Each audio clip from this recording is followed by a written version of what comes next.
selalu berusaha menyimpan sesuatu yang bisa membawa manfaat, baik untuk dirinya, untuk anak cucunya, maupun untuk keluarganya, untuk masa kini dan masa depannya. Kadang simpanan itu berbentuk uang, kadang berupa tanah, lain saat berbentuk pabrik, dan lain sebagainya. Sementara masa depan yang paling pasti adalah akhirat. Jika untuk masa depan dunia kita rela memeras keringat, membanting tulang, pergi pagi dan pulang petang, menyimpan uang, menyimpan tanah, menyimpan pabrik, pernahkah kita merenung jika satu saat kiamat datang, kita dibangkitkan dari kubur masing-masing, berdiri di padang mahsyar untuk mempertanggungjawabkan seluruh kegiatan hidup kita di dunia ini, lalu kita akan menuju ke alam akhirat. Sudahkah kita mempunyai simpanan untuk akhirat kita? Pada pertemuan kali ini saya ingin menyampaikan sebuah hadis di mana Rasulullah sallallahu alaihi wasallam bersabda, arba'un min kanzil jannah.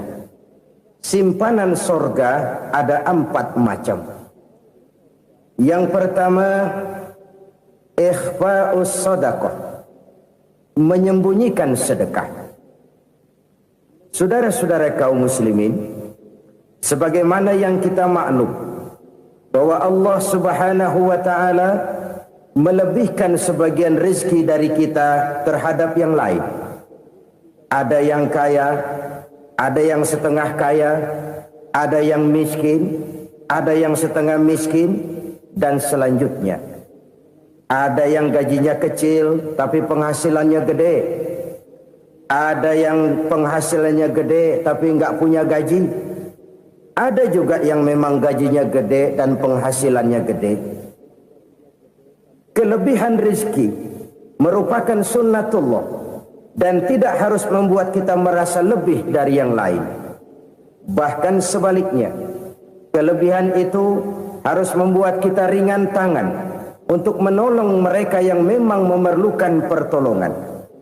Kalau saudara diberikan ilmu, maka pertanyaan akhirat cuma satu, ilmumu kau amalkan untuk apa? Kalau saudara diberikan umur yang panjang, pengadilan akhirat juga bertanya satu, umurmu kau habiskan di mana?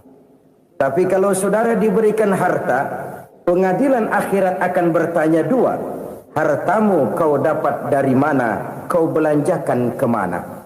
Dari mananya ditanya dan kemananya juga ditanya. Oleh karena kita akan dimintakan pertanggungan jawab, maka amanah yang bernama harta ini harus kita gunakan dengan sebaik-baiknya. Ada penggunaan yang merupakan kewajiban, itu zakat namanya. Ada penggunaan yang sewaktu-waktu, itu infak namanya. Ada yang lebih sewaktu-waktu lagi, dan itu sedekah namanya. Zakat dia terikat oleh haul dan nisab, oleh putaran batas waktu dan ukuran dari harta itu sendiri. Sedangkan infak terikat oleh situasi dan kondisi perekonomian seseorang. Sedangkan sedekah tidak terikat dengan apapun. Dalam kondisi seperti apapun kita bisa melakukan sedekah dengan yang terkecil sekalipun. Sampai-sampai Rasulullah sallallahu alaihi wasallam mengajarkan, la tahqiranna minal ma'rufi syai'an walau an talqa akhaka biwajhin talik. Atau ada hadis, tabassumuka fi wajhi akhika laka shadaqah. Senyumanmu kepada temanmu adalah sedekah.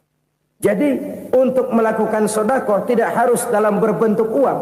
Dengan ilmu kita bisa sedekah, dengan tenaga kita bisa bersedekah, dengan pikiran kita bisa bersedekah, bahkan senyum kepada teman itu pun sedekah. Jadi kalau sedekah dengan uang memang belum punya uang, nyengir aja banyakin. Itu asal pada tempatnya, jangan lalu ketemu tiang listrik cengengesan. Tentu tidak pada tempatnya dan tidak wajar. Nah, sedekah yang paling dicintai Allah adalah sedekah yang disembunyikan. Artinya, jauh dari sifat riya. Kan kadang-kadang ada orang sedekah itu disebutkan namanya, apa tidak bagus? Kalau memang niatnya ikhlas, ya bagus-bagus saja. Untuk memberikan sugesti kepada yang lain. Di Fulan bin Fulan nyumbang sekian, diumumkan.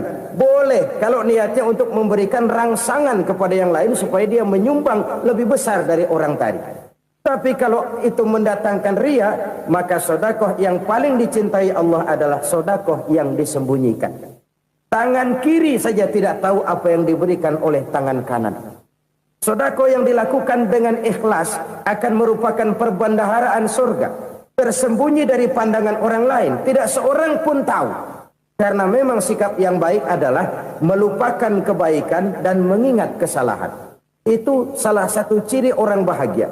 Orang yang selalu mengingat kesalahannya dan berusaha melupakan segala kebaikannya. Kalau dia akan berada kebaikan, dia tidak bisa ikut, dia merasa rugi karena dia merasa belum pernah berbuat baik. Tapi kalau akan melakukan kesalahan baru, dia ingat kesalahan yang sudah-sudah, sehingga terhalang baginya untuk melakukan satu kesalahan baru. Demikianlah saudara-saudara, bahwa Allah melebihkan rizki sebagian kita dari yang lain, agar terjadi tolong-menolong dalam kehidupan ini.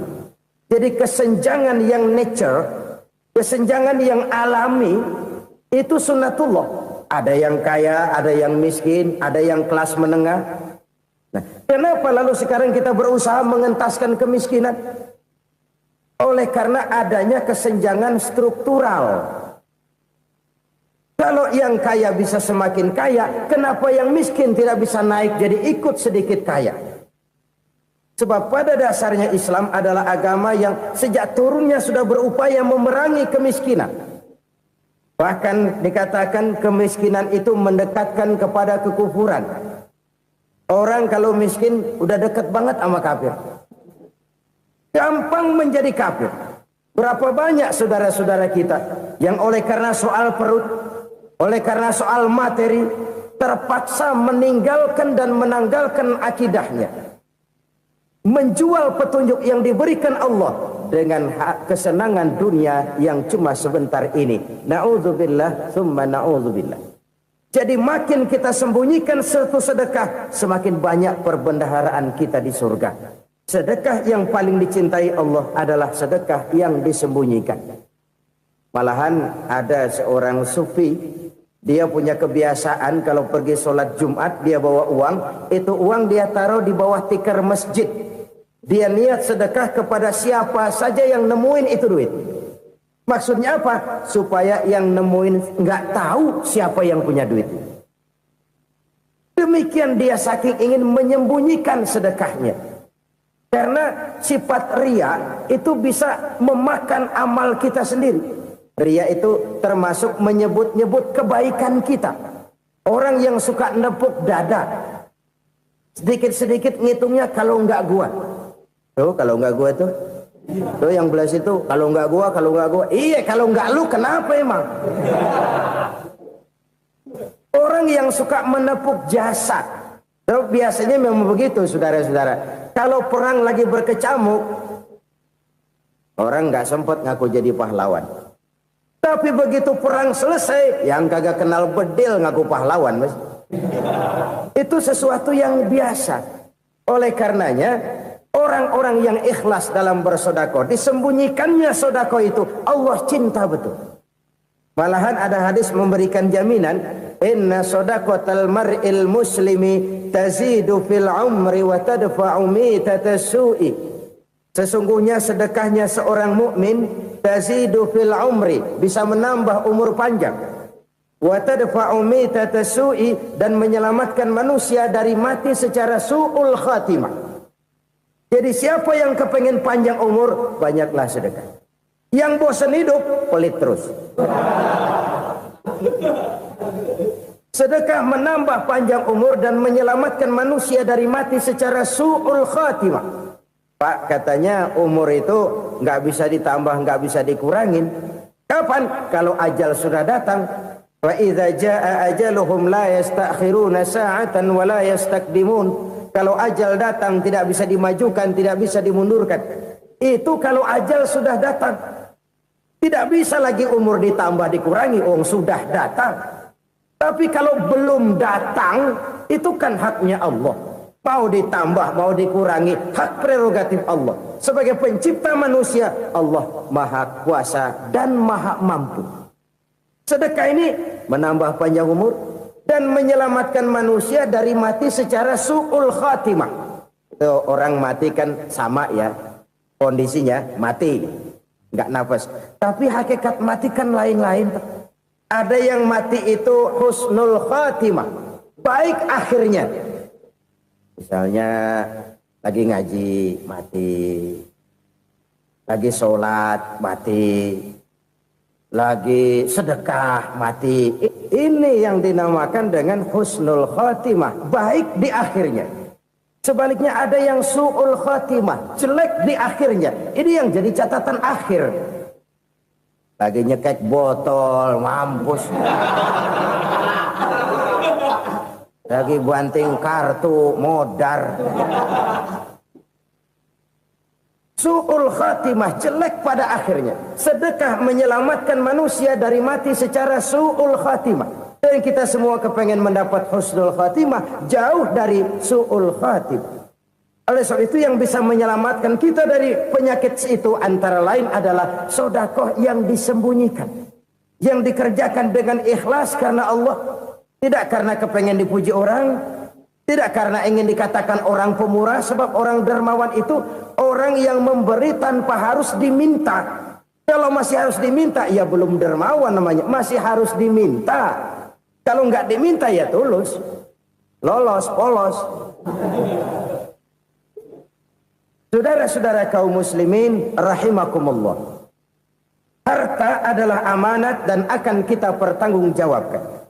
Allah melebihkan rizki sebagian kita dari yang lain agar kita saling tolong menolong, bantu membantu. Nabi janjikan siapa yang meringankan beban saudaranya muslim di dunia, Allah akan meringankan bebannya di akhirat nanti. Sebuah jaminan dari baginda Nabi.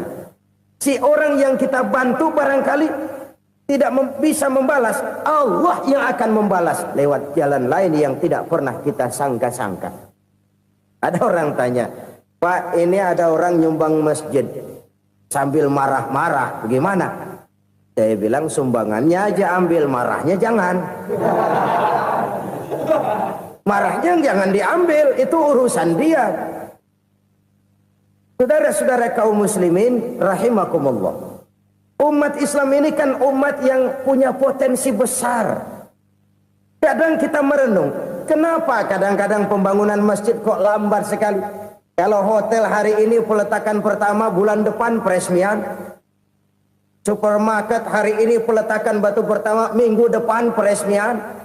Tapi kalau sudah yang namanya masjid, kadang-kadang peletakan batu pertama sekaligus jadi batu terakhir.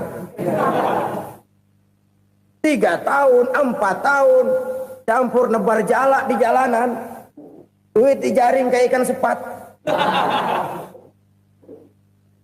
Apa tidak ada orang Islam yang kaya? Banyak. Apa tidak ada pengusaha muslim yang jadi konglomerat? Ada.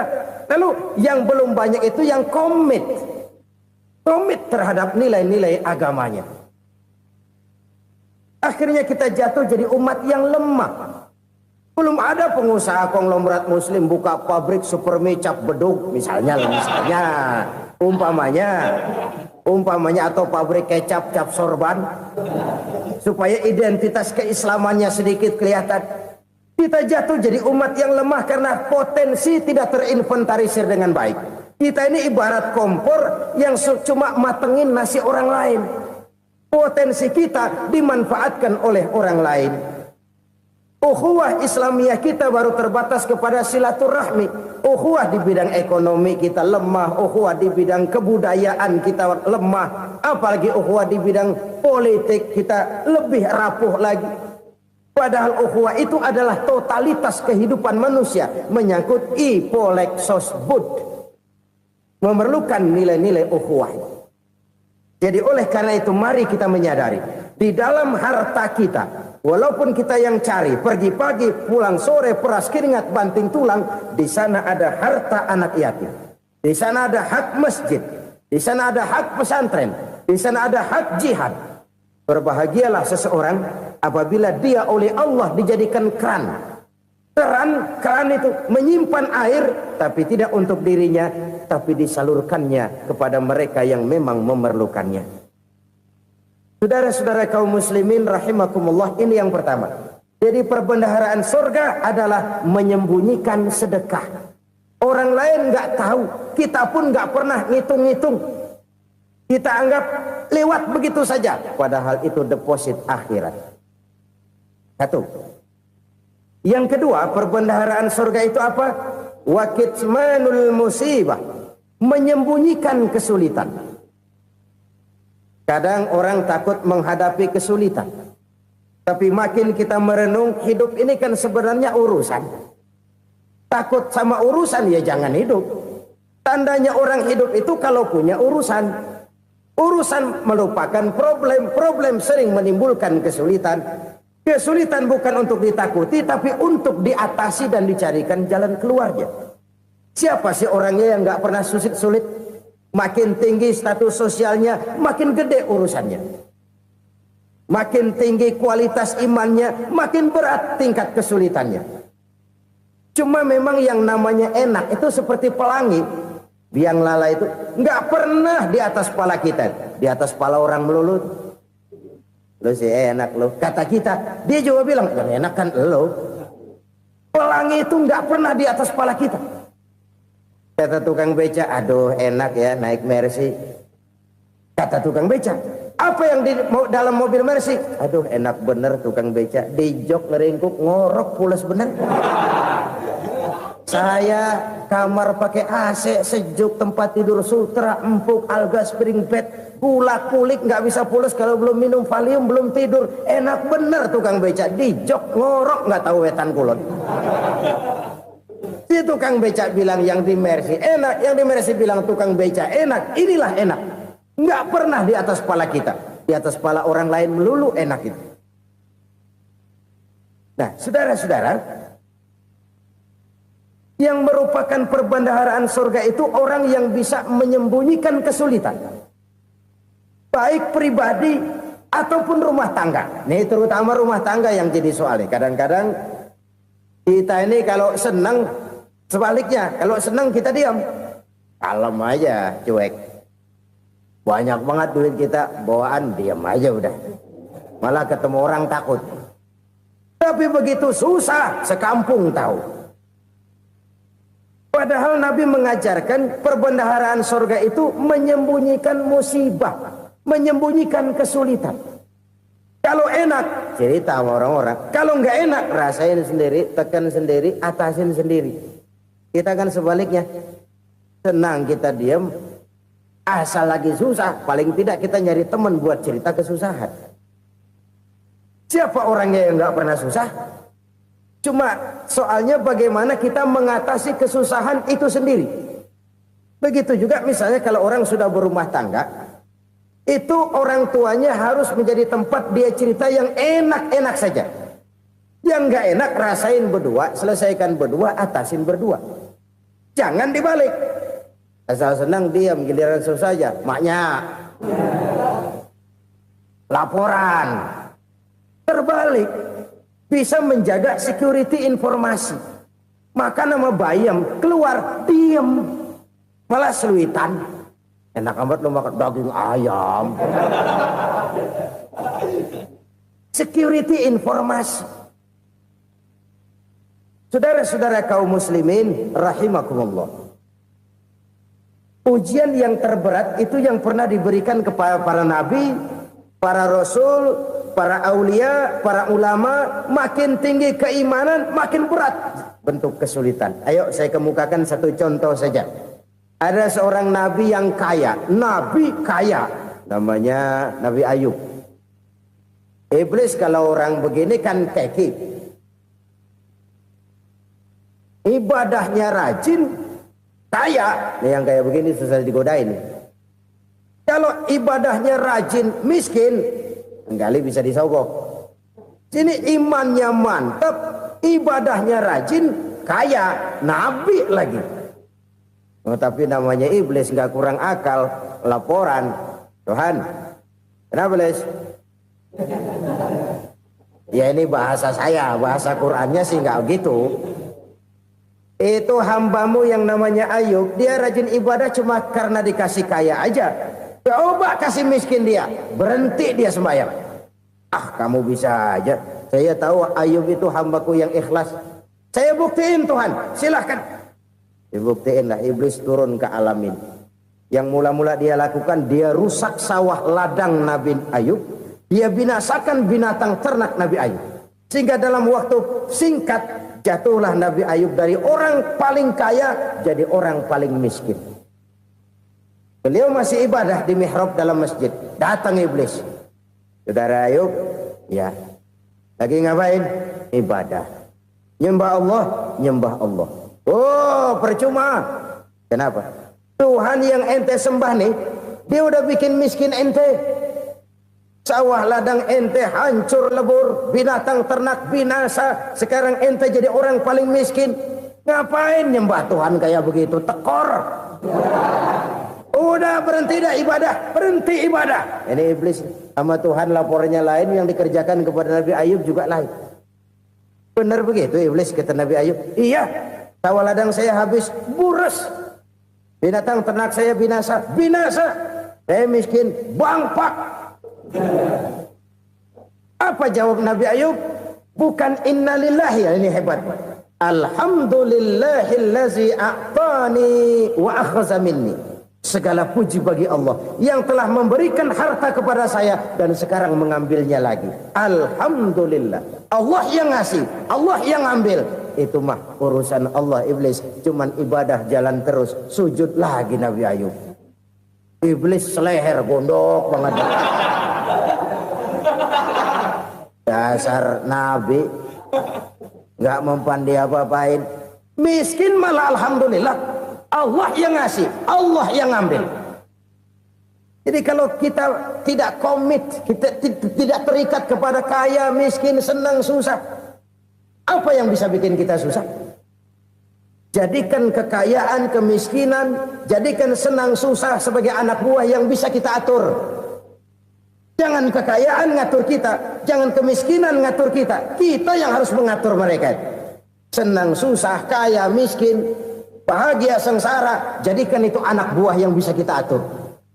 Kalau sekarang kita kaya, lain saat boleh jadi kita miskin, semiskin-miskinnya. Allah yang ngasih, Allah yang ngambil. Tenaga mana yang bisa menghalangi? Ibadah jalan terus. Iblis makin gondok. Dasar Nabi loh. Akhirnya apa?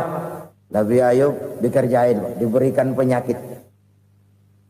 Demikian fatal penyakitnya. Bayangin, udah miskin sakit. Masya Allah. Miskin sakit. Sakitnya nggak lama, kira-kira 16 tahun. Istrinya 3, 2 mental minta ceraiin. Ngerawatin laki bengek begini.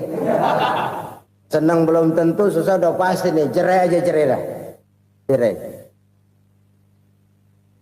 Tinggal satu Siti Rahmah yang setia menemani beliau. Sesetia-setianya hati perempuan. Satu saat Siti Rahmah bilang, Bang, iya, abang kan Nabi bang. Lalu, namanya Nabi kan doanya jarang meleset bang. Maksud kamu minta kenapa sih sama Tuhan biar abang sembuh baik dah bang? Siti Rahmah, iya. Saya sakit berapa tahun sih dah? 16 tahun bang. Sebelum ini saya sehat berapa tahun? Ya kira-kira 60 tahun bang. Nah coba ente banding-bandingin Rahmah. Saya dikasih sehat 60 tahun. Dikasih sakit 16 tahun. Sudah nggak sabar. Mau doa kepada Allah minta sembuh. Saya malu. Malu kepada Allah. Diuji dengan yang luar biasa seperti ini. Tidak mengganggu stabilitas kehambaannya. Dia tetap menghamba kepada Allah subhanahu wa ta'ala. Saudara-saudara kaum muslimin rahimakumullah. Kunci menghadapi kesulitan itu apa? Allah jelaskan dalam satu ayat, wa basyiris sabirin alladzina iza asabathum musibah qalu inna lillahi wa inna ilaihi raji'un. Gembirakan orang-orang yang sabar Siapa mereka itu? Yang apabila mendapat musibah mereka kembali kepada keyakinan dasar, segalanya dari Allah dan segalanya akan kembali kepada Allah. Ini konsepsi dasar dari sikap muslim dalam menghadapi berbagai kesulitan. Segalanya dari Allah, segalanya akan kembali kepada Allah. Kalau ini sudah kondisi dasarnya, maka kita akan lapang menghadapi kenyataan bagaimanapun pahitnya. Apakah itu namanya miskin, apakah itu namanya sakit, bahkan maut sekalipun. Maut sekalipun. Segalanya dari Allah, segalanya akan kembali kepada Allah. Ini sikap hidup, bukan sekedar ucapan. Kita kadang-kadang menjadikannya sebagai ucapan. Mulutnya sehingga berhenti, innalillahi wa inna ilaihi rajiun, tapi nangisnya terus gerung-gerungan. Bukan itu, ini kesadaran moral. Kalau segalanya dari Allah, segalanya kembali kepada Allah, kan sebenarnya cuma nunggu giliran. Hari ini saya nyembayangin dia, entah hari apa saya disembayangin orang. Hari ini saya antar dia ke kubur, entah hari apa orang nganterin saya ke kubur. Hari ini saya tahlilkan dia, entah nanti kapan orang tahlilkan saya. Segalanya dari Allah, segalanya akan kembali juga kepada Allah. Oleh sebab itu saudara-saudara, kesulitan bukan untuk ditakuti. Kesulitan justru untuk diatasi, dicarikan jalan keluarnya. Dan tidak ada orang yang tidak pernah mendapat kesulitan. Tidak ada. Semakin tinggi status sosial, semakin tinggi kualitas keimanan, semakin besar juga tingkat kesulitan. Hanya saja bagaimana cara kita mengatasinya. Dan Al-Quran menyatakan, inna ma'al usri yusra. Di balik kesulitan itu pasti ada kemudahan. Roda itu berputar. Karena itu Rasulullah Sallallahu Alaihi Wasallam mengingatkan kepada kita, ta'arraf ilallahi firraha ya'rifka fisyiddah. Ingatlah kepada Allah di waktu kamu senang, supaya Allah ingat kepada kamu di waktu kamu susah. Kalau waktu senang kita ingat kepada Allah, kita susah, Allah tidak akan meninggalkan kita. Tapi kalau waktu senang kita jauh dari Allah, sujud tidak sempat, dengan masjid jauh, ketika senang kita lupakan Allah. Nanti begitu kita susah, Allah lupakan kita. Dan itu menyakitkan. Oleh karena itu orang-orang tua kita dulu bilang, kalau lagi sehat ingat-ingat lu bakal sakit nanti. Kalau lagi kaya ingat-ingat satu saat kita bakal jatuh miskin. Bahkan kalau lagi muda ingat-ingat kita bakal tua. Dan yang terpenting kalau lagi hidup ingat-ingat kita bakal mati. Saudara-saudara kaum muslimin rahimakumullah. Jadi yang kedua yang merupakan perbendaharaan surga, menyembunyikan musibah. Saudara-saudara kaum muslimin rahimakumullah. Hal ketiga yang merupakan perbendaharaan surga adalah wasilatur rahmi. Orang yang suka bersilaturahmi. Sebagaimana yang kita maklum bahwa manusia adalah makhluk yang disebut zon politika. Makhluk sosial yang tidak mungkin hidup sendiri-sendiri. Betapa dan siapapun kita memerlukan orang lain. Bodoh betul manusia kalau tinggal di tengah masyarakat tapi tidak mau bermasyarakat. Merasa hebat sendiri, pinter sendiri, gagah sendiri, kaya sendiri. Mungkin kalau mati juga ngubur sendiri.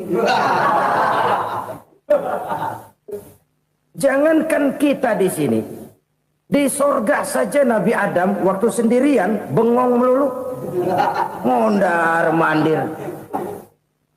Allah tegur dam sepi dam. Ya ini kalau bahasa saya. Iya Tuhan sepi ini nggak ada coret-corekan pisan ini. Diciptakan Siti Hawa baru anteng Nabi Adam. Itu di sorga. Cobalah. Umpamanya saudara tinggal di Jakarta nih. Kayak bener. Apaan aja di Jakarta punya saudara dah. Jembatan Semanggi ambil. Monas, Buntel bawa pulang. Hotel-hotel ambil semua. Cuman tinggal di Jakarta sendirian, apa enaknya? Betapa dan siapapun kita perlu orang lain. Tidak ada seorang pun yang bisa memenuhi kebutuhan hidupnya secara sendiri-sendiri. Nah, Islam telah menyelamatkan manusia dari ras diskriminasi. Mengikat manusia dengan persaudaraan yang berlandaskan kepada akidah. Karena itu dianjurkan bersilaturahmi. Bahkan Nabi menyatakan, man arada ayyubsata lahu fi rizqihi wa yunsa'a fi atharihi falyasil rahimah. Siapa yang kepengen diluaskan rezekinya dan dipanjangkan usianya, banyaklah ia bersilaturahmi. Siapa yang kepengen dimudahkan rezekinya, hendaknya ia banyak bersilaturahmi. Kalau banyak teman, kesulitan kan paling tidak ada tempat cerita. Udah susah, sendirian kita pikirin diri, nggak ada tempat tukar pikiran. Cepet banget sama bengek. Dilawan sendiri. Nah, secara makro kita bisa berkata, tidak mungkin ada kemenangan kalau tidak ada kekuatan. Tidak ada kekuatan kalau tidak ada kesatuan dan persatuan. Tidak mungkin ada kesatuan dan persatuan tanpa semangat silaturahmi. Kalau umat Islam mau menang, dia harus kuat. Kalau umat Islam mau kuat, dia harus bersatu. Kalau umat Islam mau bersatu, dia harus membudayakan silaturahmi ini. Bahkan sampai-sampai kata Nabi, kalau bisa cari nilai tambah. Apa? Silman qata'ak. Bersilaturahmilah kau kepada orang yang marah denganmu. Masya Allah, indahnya ajaran agama kita. Orang yang marah pun kepada kita, kata Nabi, kalau bisa bersilaturahmilah kepadanya, kepada orang yang marah itu. Di situ nilai tambah. Cuman jujur nih hadis, ngucapinnya gampang, ngamalinnya yang berat banget. Orang marah sama kita, kita disuruh silaturahmi. Ada apa malu?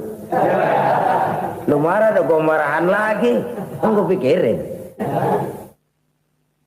Saudara-saudara kaum muslimin rahimakumullah. Tapi ini yang diajarkan, bahkan ini yang dicontohkan oleh baginda Rasul. Bagaimana begitu mudah, misalnya satu saat Abu Jahal ini ngatur strategi bagaimana bikin Muhammad celaka. Dia gali lubang di depan tempat tidurnya. Dia tutupin daun korma. Terus dia panggil seseorang, ke sini. Kasih tahu Muhammad, pamannya sakit keras, minta ditengokin. Berangkat orang ini ke sana. Muhammad, labbaik. Pamanmu sakit keras, dia minta ditengokin. Baik, saya akan datang menjenguk beliau. Berangkatlah Nabi ke rumah Abu Jahal tanpa prasangka apapun. Abu Jahal udah pasang setil, selimut 3 rangkap setengah dia pakai. Persis kayak orang meriang. Tapi sembari ngintip dari balik selimut. Begitu Muhammad buka pintu, nah masuk perangkap nih. Muhammad jalan menuju tempat pembaringan. Makin lama makin dekat, makin lama makin dekat. Makin dekat ke lubang yang dipasang oleh Abu Jahal itu. Dalam hati Abu Jahal, terus dah jatuh, mampus dah lo ini. Mampus lo hari ini nih. Apa yang terjadi? Malaikat Jibril datang. Muhammad, pamanmu cuma pura-pura sakit. Di depan tempat tidurnya ada lubang perangkap supaya kamu jatuh ke situ. Sudah, kamu pulang. Balik kanan Nabi. Sudah hampir jatuh ke lubang, balik kanan, pulang. Bayangin kecewanya Abu Jahal. Muhammad dikit lagi, Muhammad dikit lagi. Enggak paman, saya pulang aja. Emosi bangun dari tempat tidur, enggak sadar kalau lagi pura-pura sakit. Lompat ngejar Nabi, dia lupa dengan lubang yang dia gali. Usrak, nyemplung sendiri ke dalam lubang.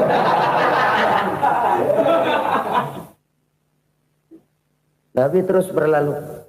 Ini terjadi keanehan. Jatuh ke lubang yang dia gali itu sebenarnya nggak terlalu dalam ya, antara 3-4 meteran lah. Tolong saya jatuh ke lubang ini.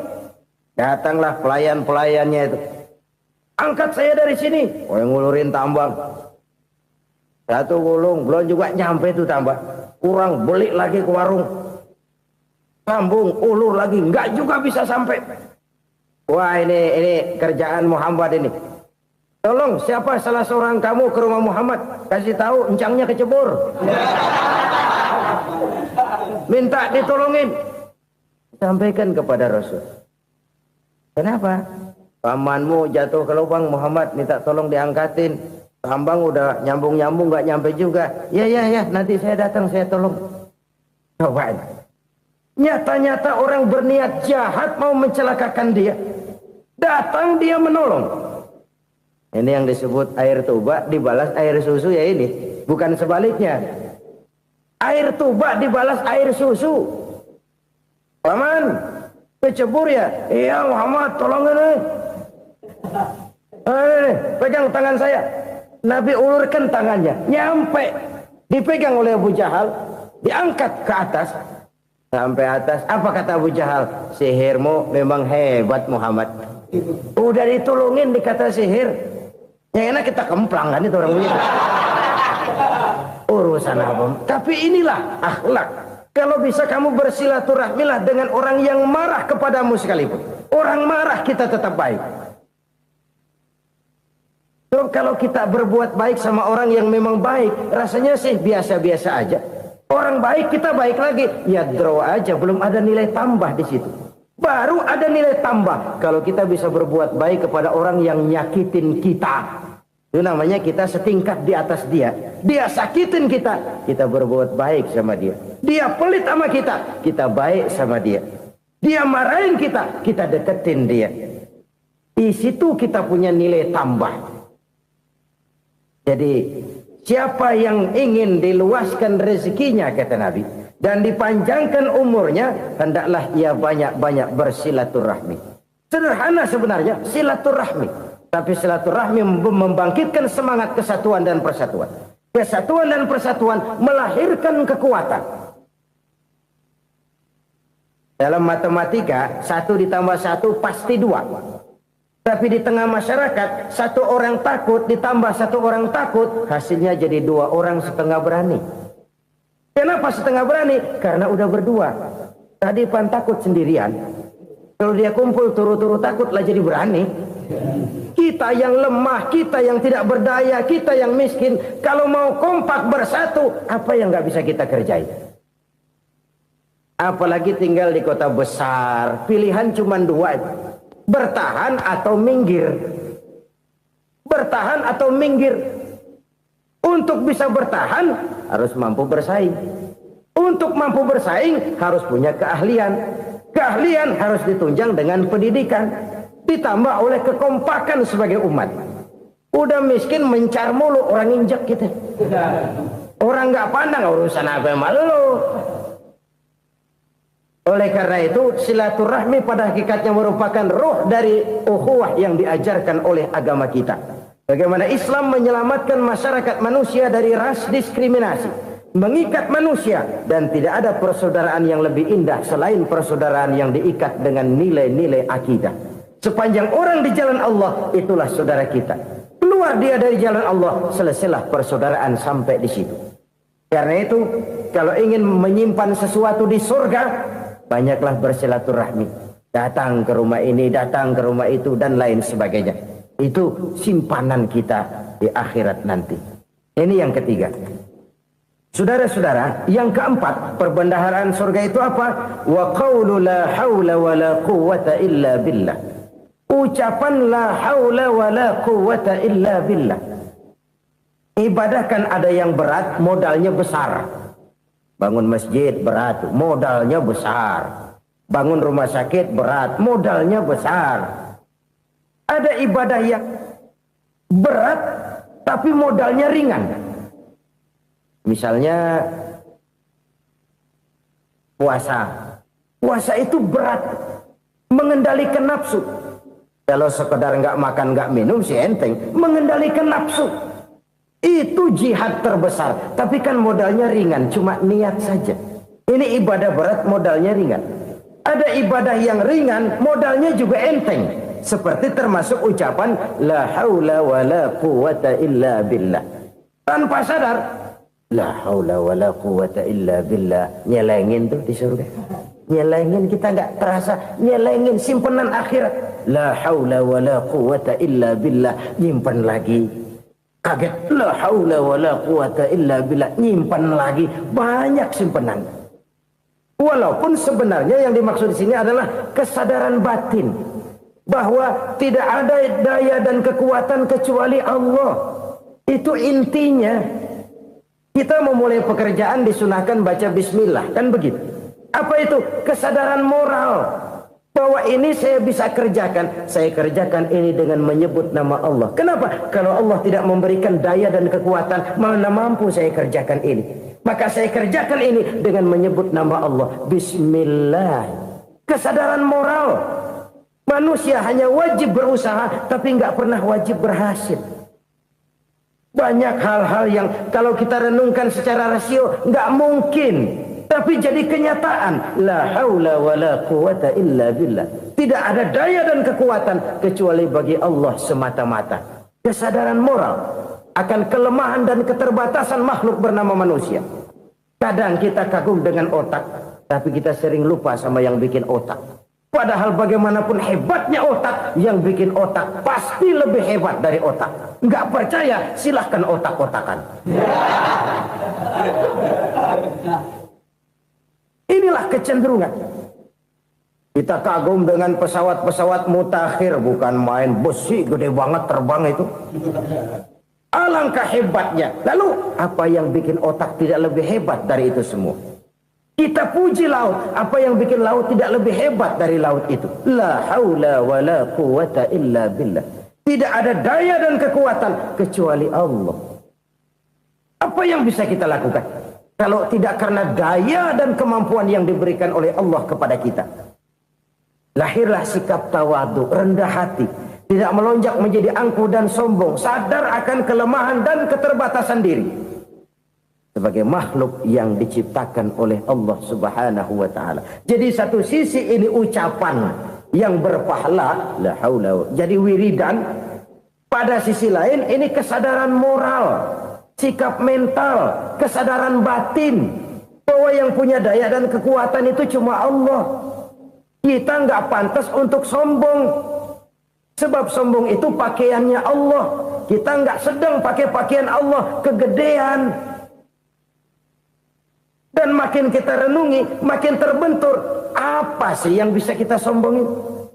Kita mau sombong apa? Kaya, pintar, itu kan semua relatif. Di atas langit masih ada langit lagi. Jadi oleh karenanya, marilah kita menyadari. Manusia hanya wajib berusaha, tapi tidak pernah wajib berhasil. Yang berusaha saja tidak wajib berhasil, apalagi yang tidak berusaha. Islam bukan agama orang pemalas yang selesai sholat lalu endelohom, nggelenggem ayem-ayem. Tapi Islam bukan agama orang sombong yang setelah berusaha lalu tidak memerlukan Allah. Kita bisa saja bikin proyeksi, tahun sekian kita bakal panen besar menurut perhitungan otak. Tapi ada kejadian lain. Apa? Tikus ngambek. Habis itu dimakanin tikus, panen gagal. Proyeksi rasional gagal oleh tikus-tikus yang ngambek itu. Bisa saja terjadi. Tahun depan kita panen besar, urung. Kenapa? Musim panas panjang. Dan sekarang ini koran-koran bikin berita musim mengalami penyelewengan. Bukan cuma manusia yang nyeleweng sekarang. Musim pakai nyeleweng. Mestinya kan musim hujan udah selesai, masih hujan-hujan juga. Musim.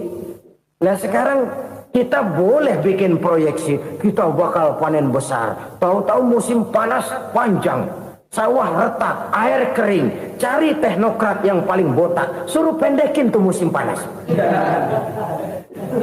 La haula wa la quwata illa billah. Inilah kesadaran moral. Saudara, saya teringat satu saat ada seorang konglomerat. Umurnya ya kira-kira 70-an. Suatu saat dia ditanya oleh wartawan, "Pak, umur Bapak berapa sih?" "Ya paling 10 tahun." 10 tahun? 10 tahun? Anak Bapak berapa orang? Satu saja? Satu. Harta Bapak berapa? Ya paling-paling bangsa 7 juta kali. 7 juta? Iya. Pak, kenapa Bapak bohongi saya? Bapak punya buku biografi. Koran-koran, majalah-majalah banyak memuat cerita riwayat hidup Bapak. Saya tahu umur Bapak 70. Kenapa bilang cuma 7 tahun?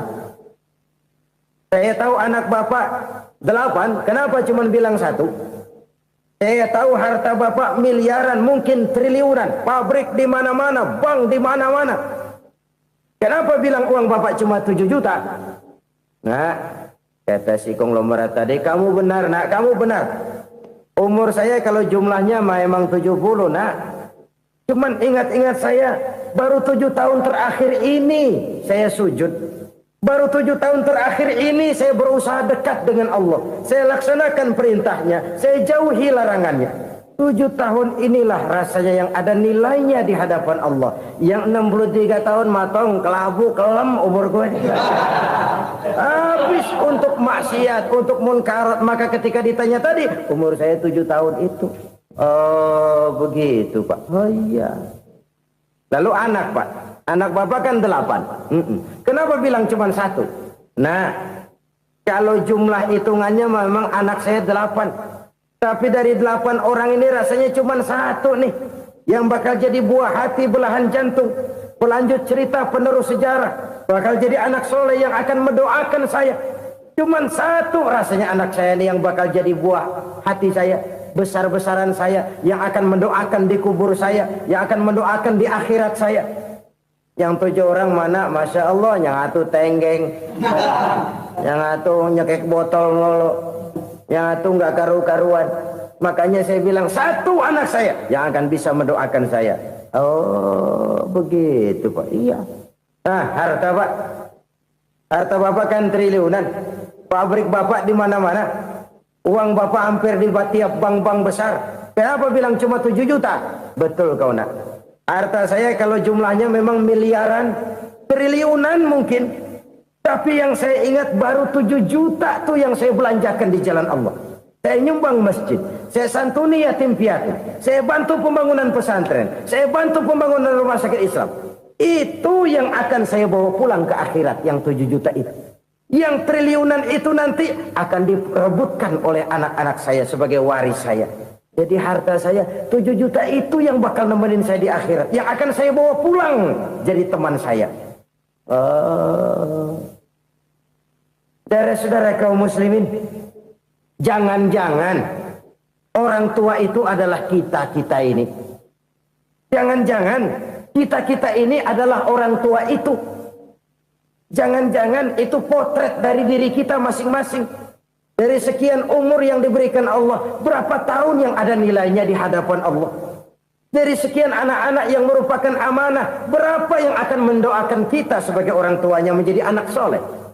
Dari sekian banyak harta yang diberikan Allah, berapa yang akan kita bawa pulang menghadapnya nanti, yang kita belanjakan di jalan Allah? Ini sebuah potret kehidupan. Karena itu kita kembali kepada la haula wa la quwata illa billah. Kita wajib berusaha, kita wajib berikhtiar. Selebihnya, segala daya dan kekuatan hanya milik Allah saja semata-mata. Satu kesadaran batin dari setiap pribadi muslim. Setelah ia berusaha dan berikhtiar, ia menyerahkannya kepada Allah Subhanahu wa ta'ala. Jadi, satu sisi ini merupakan wiridan ucapan yang mengandung pahala. Pada sisi lain, ini merupakan sikap batin dari seorang muslim di dalam ia menghadapi realitas kehidupan ini. Saudara-saudara kaum muslimin, rahimakumullah. Kalau ini kita jadikan satu basis kehidupan, maka ini akan menyelamatkan manusia dari kemungkinan tergelincir menjadi orang yang lupa diri dan lupa darat. Sebab itu Imamul Ghazali berpesan, jadidis safinah fa innal bahra amiq wa khuziz zad fa inna safara ba'id wa khaffifil hamla fa innal hamla sadid. Perbarui selalu kapalmu karena lautan sangat dalam. Bawa bekal yang banyak karena perjalanan ini sangat jauh. Ringankan beban karena kebanyakan beban akan menyakitkan. Alangkah indah kalimat ini, alangkah dalam makna yang terkandung di sana. Perbarui selalu kapalmu karena lautan sangat dalam. Apa artinya ini? Jaga mentalmu baik-baik. Pelihara imanmu baik-baik karena hidup penuh cobaan seperti lautan. Kita kalau berlayar di lautan kan kadang-kadang tenang, angin bertiup sepoi-sepoi basah. Jika malam datang bintang gemintang bertabur menghias cakrawala. rembulan memantulkan sinarnya dengan indah. Dalam keadaan begitu berlayar enak. Tapi lain saat ombak menggunung, halilintar menyambar, angin topan bertiup. Berapa banyak sudah saudara-saudara kita yang tenggelam di lautan dunia tanpa sadar bahwa dia belum sampai kepada pantai yang akan dituju. Berapa banyak sudah saudara-saudara kita yang tenggelam di lautan dunia ini tanpa sempat bangkit lagi. Dia menyangka sudah sampai kepada tujuannya. Hati-hati kapal jangan sampai bocor karena lautan sangat dalam. Iman ini jaga baik-baik karena hidup penuh dengan ujian. Wa khuzz zad fa inna safara ba'id. Bawa bekal yang banyak karena perjalanan sangat jauh. Saudara mau ke Bandung, bawa duit. Saudara mau ke Surabaya, banyakan lagi duitnya. Saudara mau ke Mekah, gepokan, iketan tuh duit nggak lembaran lagi. Makin jauh perjalanan, makin banyak bekal yang harus kita bawa. Kalau saudara dari Jakarta mau ke Surabaya, kagak bawa duit berangkat juga, itu sih bukan berani namanya, nekat. Sampai Surabaya belum tentu, sengsara di jalan udah pasti. Kenapa? Nggak bawa bekal berangkat. Sama juga kita nih, misalnya belum sempat sembahyang, mati.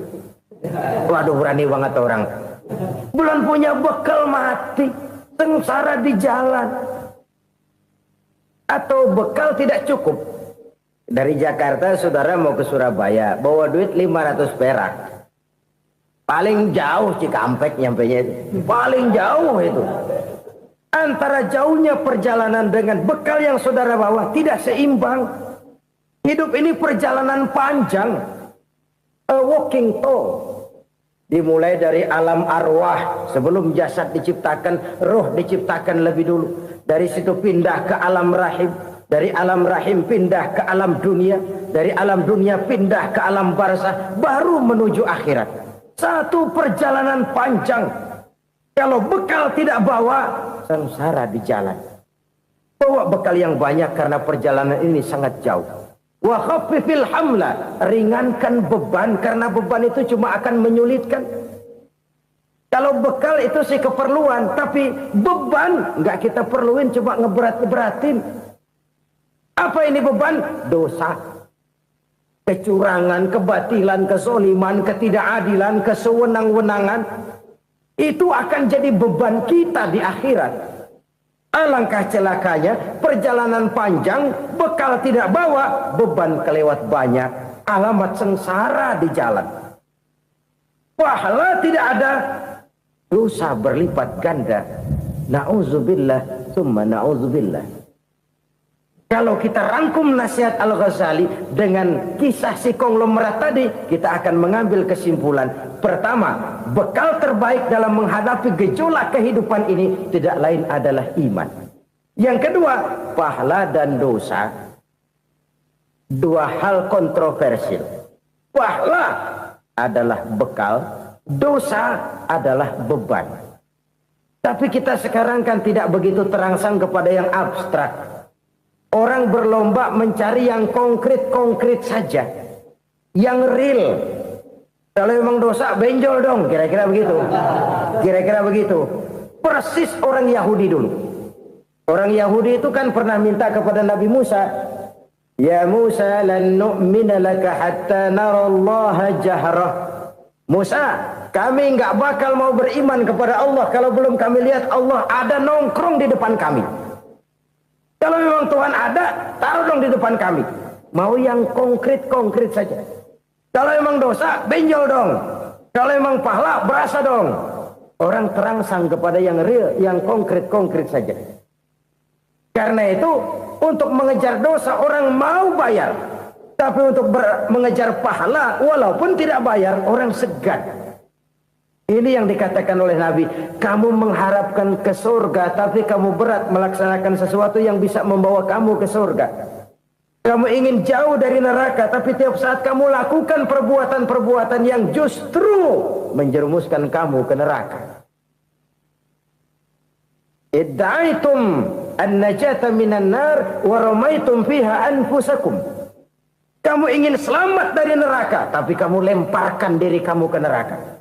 Kamu ingin masuk surga, tapi berat sekali kamu melakukan perbuatan-perbuatan yang bisa menyampaikan kamu di surga. Saudara-saudara kaum muslimin rahimakumullah. Jadi hal keempat yang merupakan perbendaharaan surga adalah la haula wa la quwwata illa billah.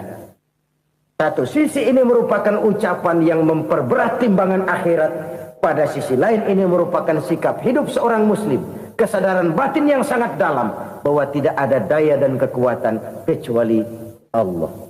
Dan itu kita simbolkan pada saat memulai pekerjaan dengan Bismillah, dengan menyebut nama Allah. Satu kesadaran moral, saya hanya bisa melakukan ini karena diberikan daya dan kekuatan oleh Allah. Lahirlah sikap tawadu, rendah hati, tidak melonjak menjadi angkuh dan sombong. Saudara-saudara, sampai sini dulu jumpa kita kali ini. Semoga 4 perbendaharaan surga ini dapat kita lakukan, yang kelak akan merupakan bekal kita di kemudian hari nanti. Amin ya rabbal alamin. Bapak-bapak, ibu-ibu, saudara-saudara kaum muslimin rahimakumullah. Di dalam kehidupan kita sebagai seorang muslim, minimal 5 kali dalam sehari semalam kita mendengar seruan untuk mendirikan solat yang disebut azan. Ada kalimat menarik di dalam kalimat azan itu, yakni seruan hayya 'alal falah, marilah menuju kepada keberuntungan, marilah meraih kemenangan. Seruan ini adalah kecenderungan dari setiap manusia, apapun warna kulitnya. Artinya, setiap orang dalam hidup selalu ingin meraih dan mencari kemenangan. Kemenangan akan melahirkan kepuasan batin, dan kepuasan batin memberikan kebahagiaan. Sedangkan kekalahan melahirkan penderitaan batin, dan penderitaan batin menjerumuskan seseorang di dalam berbagai bentuk kerugian. Jikalau inilah seruan azan, maka masalahnya ialah apa yang menyebabkan kita meraih kemenangan. Al-Quranul Karim memberikan tuntunan dan ajaran kepada kita bahwa orang-orang yang memperoleh kemenangan itu tidak lain adalah orang-orang yang bertakwa. Hanyalah mereka yang bertakwa kepada Allah Subhanahu wa ta'ala pada akhirnya akan tampil sebagai pemenang.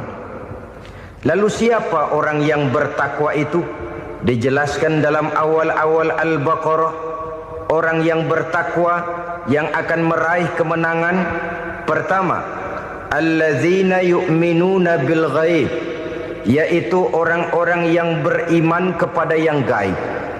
Percaya bahwa ada alam yang gaib, alam yang abstrak, alam yang tidak bisa dijangkau oleh salah satu daripada panca indera kita. Mereka percaya dan beriman kepada adanya malaikat, beriman kepada adanya iblis dan jin, beriman kepada adanya alam kubur, beriman kepada adanya alam mahsyar, beriman kepada adanya alam akhirat, beriman kepada adanya surga dan neraka. Beriman bukan cuma sekedar beriman dalam ucapan bibir saja, tetapi beriman yang nilai iman itu mampu mewarnai gerak dan gaya hidupnya. Iman yang meresap sampai ke tulang sumsum, kemudian memberikan dampak positif di dalam kehidupan manusia. Alam, kita tahu, adalah sesuatu yang selain Allah, dan Allah bukanlah alam. Apapun namanya selain daripada Allah, itu adalah alam. Alam pada hakikatnya terbagi menjadi 2. Ada alam syahadah, alam nyata, alam konkret, alam yang bisa dijangkau oleh salah satu indera kita. Kemudian ada alam ghaib, alam yang tidak bisa dijangkau oleh panca indera kita, alam metafisika, alam abstrak, alam yang wajib kita imani keberadaannya. Kita percaya bahwa malaikat itu ada, Kita percaya kepada jin, bahwa jin itu ada. Kita percaya kepada adanya iblis dan setan. Bukan percaya kepada iblis dan setannya, percaya bahwa iblis dan setan itu ada. Itu termasuk salah satu daripada sifat orang yang bertakwa kepada Allah. Saudara-saudara kaum muslimin rahimakumullah, kecenderungan pembangunan yang lebih bersifat materialistis biasanya menggeser aspek kehidupan rohani. Orang berpikir empiri, dan dalam pola pikir yang demikian maka alam gaib tidak lagi mendapat perhatian. Aspek kehidupan yang bersifat rohaniah malah mulai ditinggalkan. Akibatnya terjadilah kepincangan di dalam kehidupan kita. Pernah ada satu pengalaman pribadi dalam perjalanan kembali ke tanah air. Dalam pesawat di sebelah kanan saya duduklah seorang Jerman namanya Heiner Simonsen. Iseng saya ajak kenalan, saya ajak ngobrol, saya tanya dia. Saya bilang, Mas Heiner ini, kalau pesawat yang kita tumpangi ini jatuh ke bawah, kira-kira apa yang bakal terjadi, Mas? Dia bilang, kita semua akan mati. Begitu? Iya. Oke. Apa itu mati? Tanya saya. Dia bilang, untuk tahu apa itu mati, kita harus tahu lebih dahulu apa itu hidup. Saya pikir nih bule bisa ngomong juga. Baiklah kata saya. Apa hidup menurut Anda itu? Oh, hidup itu dia bilang, kalau seluruh anggota badan kita bekerja secara normal, paru-paru memompa darah secara normal, jantung berdetak secara normal, sel-sel tubuh bekerja secara fit, dan organisme tubuh hanya mau bekerja secara normal, dia bilang, kalau kita memberi makan yang cukup, menu yang teratur, dan gizi yang lengkap. Saya bilang, kesimpulannya apa, Ner? Dia jawab, hidup adalah dari tangan ke mulut. Life is from the hand to the mouth, kata dia. Hidup adalah dari tangan ke mulut. Jadi masalah hidup tidak lebih daripada masalah isi perut. Orang pergi pagi, pulang sore, peras keringat, banting tulang, perut yang dibelain. Saya bilang, you are wrong. Sampean salah, Ner. Kamu orang Islam bukan? Bukan. Pantas. Kenapa saya salah? Dia bilang, ya jelas salah. Salahnya di mana? Kamu ini manusia. Kalau hidup cuma dari tangan ke mulut, saya bilang, kambing di kampung saya juga begitu pikirannya, Ner. Itu kambing di kampung saya, asal perutnya kenyang, sudah hidup dia. Perkara besok bagaimana, lusa prospeknya macam mana, bulan depan ada apa, kambing nggak pernah mikir. Di kampung saya kambing juga pikirannya begitu. Kamu Kristen ya? Tadinya. Loh kok tadinya, lalu apa sekarang kamu ini? Dia bilang, sekarang saya netral. Saya tidak beragama, tapi saya percaya kepada Tuhan sebagai pencipta alam. Saya ingat benar dia bilang, I haven't any religious, but I believe to God as the creator of the world. Kenapa bisa netral begitu, Ner? Habis saya bingung katanya. Islam bilang Islam baik, Kristen bilang Kristen baik, Hindu Buddha bilang Hindu Buddha baik, semua agama baik. Saya netral sekalian, nggak beragama. Yang penting saya percaya kepada Tuhan. Saya bilang, Ner, kamu ini kayak orang mau beli celana, lalu bingung. Yang satu bilang Levi's bagus, yang satu bilang Blue Jean hebat, yang satu bilang Wool England hebat. Celana ini hebat, celana itu bagus, celana ini hebat. Semua celana bagus, kamu bingung. Akhirnya netral, tidak pakai celana. Itu juga salah. Saya pikir-pikir, kemudian saya melihat bahwa dua pola berpikir Heiner ini nampaknya sudah mulai menggejala di lingkungan masyarakat bangsa kita. Disadari atau tidak, secara jujur kita harus berkata, dua pola pemikiran Heiner ini mulai berkembang di tengah masyarakat bangsa kita. Pertama, pola pikir materialisme. Hidup adalah dari tangan ke mulut. Masalah hidup tidak lebih masalah isi perut. Itu yang perlu dibela, dan disitulah arti kehidupan. Pergi pagi, pulang sore, peras keringat, banting tulang untuk mempertahankan perut. Kalau sudah kemari cara orang berpikir, maka buat apa percaya kepada yang gaib? Untuk apa sholat? Untuk apa puasa? Untuk apa zakat? Untuk apa menghadiri majelis taklim? Tanpa kepercayaan kepada yang gaib, hidup berjalan menurut alur empiris dan materialis. Kalau sudah ke sana cara orang berpikir, biasanya orang lalu cenderung menghalalkan segala cara. Hanyalah orang yang percaya bahwa akhirat ada. Hanyalah orang yang percaya bahwa alam kubur itu ada. Hanyalah orang yang percaya bahwa malaikat itu ada, hidupnya akan lebih terarah dan terkendali. Karena kepercayaan kepada yang gaib, yang merupakan fase daripada kehidupan setelah hidup yang sekarang ini, mewarnai gerak pribadi seseorang di dalam dia melakukan kegiatan hidupnya. Pola berpikir materialisme, disadari atau tidak, mulai menggejala di lingkungan masyarakat bangsa kita. Hidup tidak lebih dari urusan tangan ke mulut, mulut ke tangan, tangan ke mulut. Asal perut sudah kenyang, hiduplah sudah. Perkara bagaimana prospek hari yang akan datang, bagaimana akhirat, tidak jadi persoalan. Ini yang oleh Nabi diperingatkan, ad-dunya sijnul mu'min wa jannatul kafir. Dunia adalah penjara bagi orang beriman dan surga bagi orang kafir. Dulu di zaman Belanda hadis ini pernah disalah tafsirkan, disalah artikan, digunakan sebagai senjata untuk mengkebiri dan membuat impoten umat Islam. Sudahlah umat Islam gak usah macam-macam, kata Belanda. Dunia ini kan penjara buat orang Islam, surga buat orang kafir. Di penjara jangan bertingkah.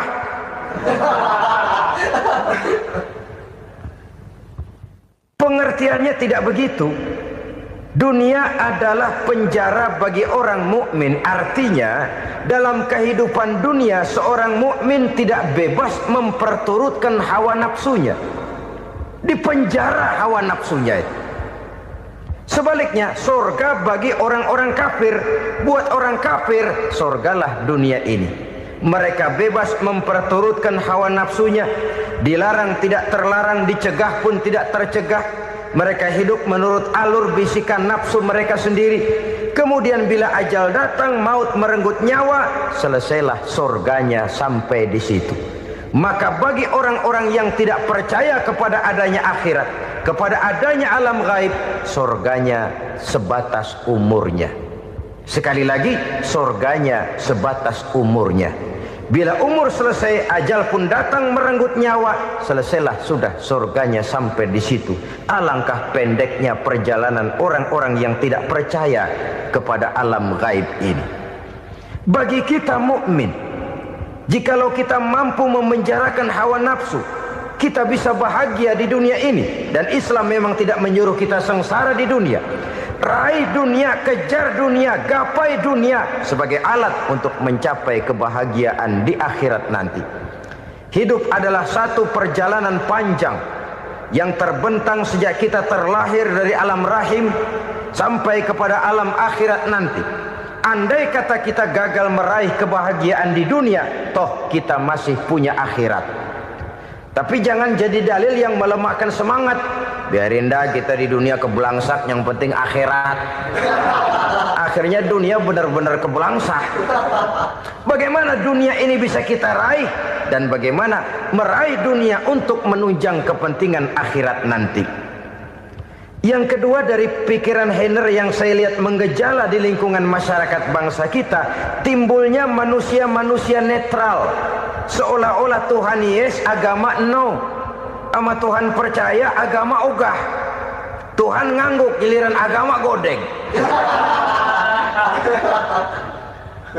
Padahal hampir dalam setiap ayat dalam Quran, kata-kata amanu biasanya bergandeng dengan wa amilus shalihat. iman dan amal soleh. Ini sebagai isyarat Tuhan dan agama jangan pernah dipisah-pisah. Apabila kita bertuhan, maka kita harus beragama. Apabila kita beragama, maka agama itu harus bersumberkan dari Tuhan yang kita imani itu. Tidak mungkin kita pisah, Tuhan yes, agama no. Sama Tuhan percaya tapi agama bikin sendiri. Sembayangnya cukup bengong 2 jam madep ngulon.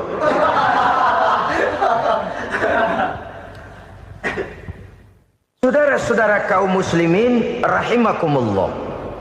Jadi dengan demikian, agama yang kita akui merupakan unsur mutlak di dalam pembangunan sekarang ini, merupakan bagian dari kehidupan yang menuntun kita bahwa di balik alam nyata ini, di balik alam syahadah ini ada alam gaib. Dan mudabbir, murabbi, yang mengatur, yang menguasai, yang memelihara baik dia alam nyata, baik dia alam gaib, tidak lain adalah Allah Subhanahu wa taala. Di sana ada satu super power, satu maha kekuatan yang kita perlu bersandar kepadanya. Sebagai makhluk nyata yang hidup di alam nyata, berbuatlah secara nyata sebagaimana harusnya kita berbuat. Karena Islam jelas bukan agamanya orang pemalas. Islam jelas bukan agamanya orang yang mengajarkan setelah selesai sholat boleh duduk, nggelenggem ayam-ayam, ndelohom, menghitung bintang di langit sambil menunggu keajaiban. Tidak. Islam adalah agama yang mengajarkan apabila sholat sudah selesai kamu kerjakan, bertebaranlah di permukaan bumi, cari karunia Tuhanmu. Jangan hidup berpangku tangan menunggu keajaiban. Karena hidup bukan undian. Jangan berharap untung besar tanpa mau peras keringat. Tapi di sebalik itu toh kita juga harus yakin bahwa di sisi usaha nyata yang kita lakukan ada satu super power, satu maha kekuatan gaib yang menentukan berhasil dan tidaknya usaha kita.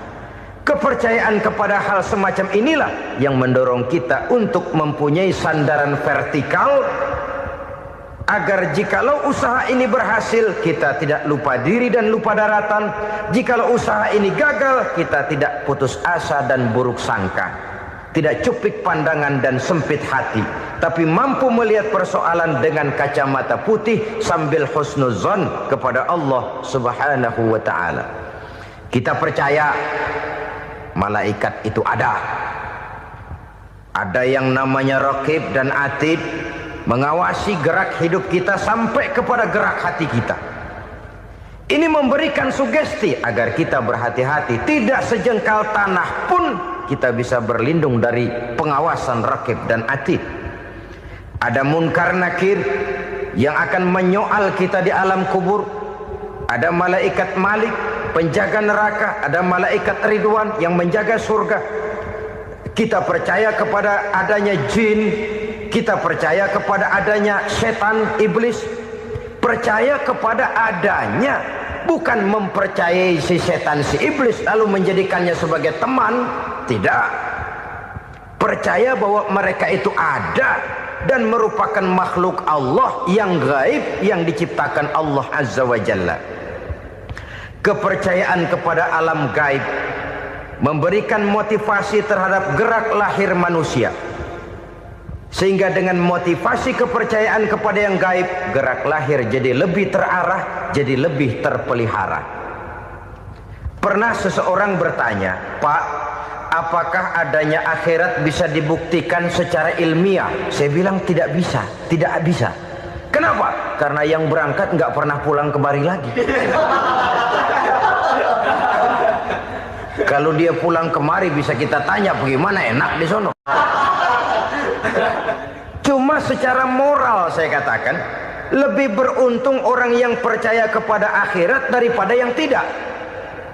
Sekarang saudara percaya akhirat ada, lalu saudara baik-baik di dunia, sholat, puasa, zakat, menolong orang lain, menebarkan kebajikan. Saudara mati, andai kata akhirat tidak ada, toh dalam hidup saudara sudah berbuat baik. Paling tidak nama saudara akan dikenang sebagai orang baik. Sebaliknya, saudara percaya, kata saya, bahwa akhirat tidak ada, lalu hidup semau-maunya, tenggelam dalam maksiat dan munkarat, menentang Allah, tidak mau ruku dan sujud. Lalu saudara mati, kemudian akhirat ada, ayo mau apa? Bekal tidak punya. Jadi secara moral lebih beruntung orang yang percaya kepada adanya akhirat daripada yang tidak percaya. Dan itu alam gaib yang tidak bisa dibuktikan secara eksat. Jangankan untuk membuktikan seperti itu, dalam kehidupan sehari-hari saja yang kita rasakan tidak selalu berbentuk toh. Angin, bagaimana sih bentuknya angin? Kita tidak tahu. Merah, buktinya kalau dikerok merah.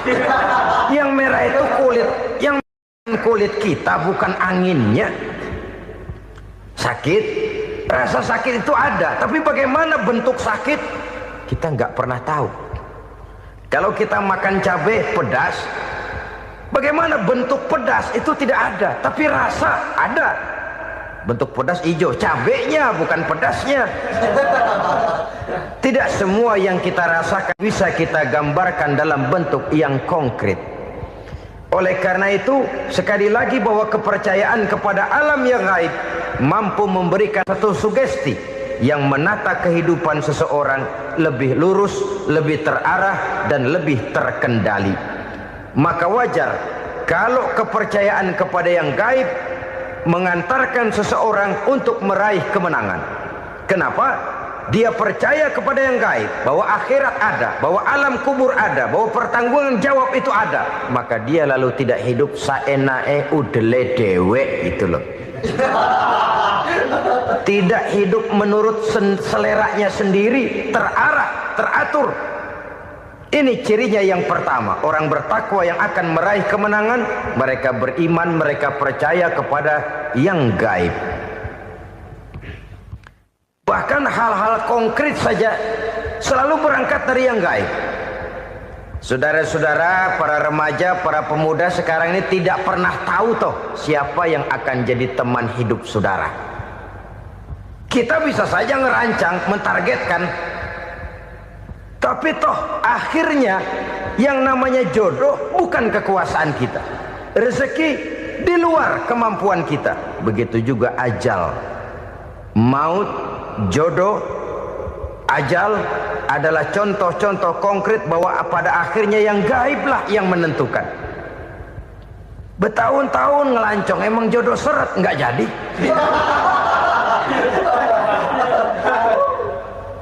Begitu kenal baru setengah malam nginep ditangkap hansip kan.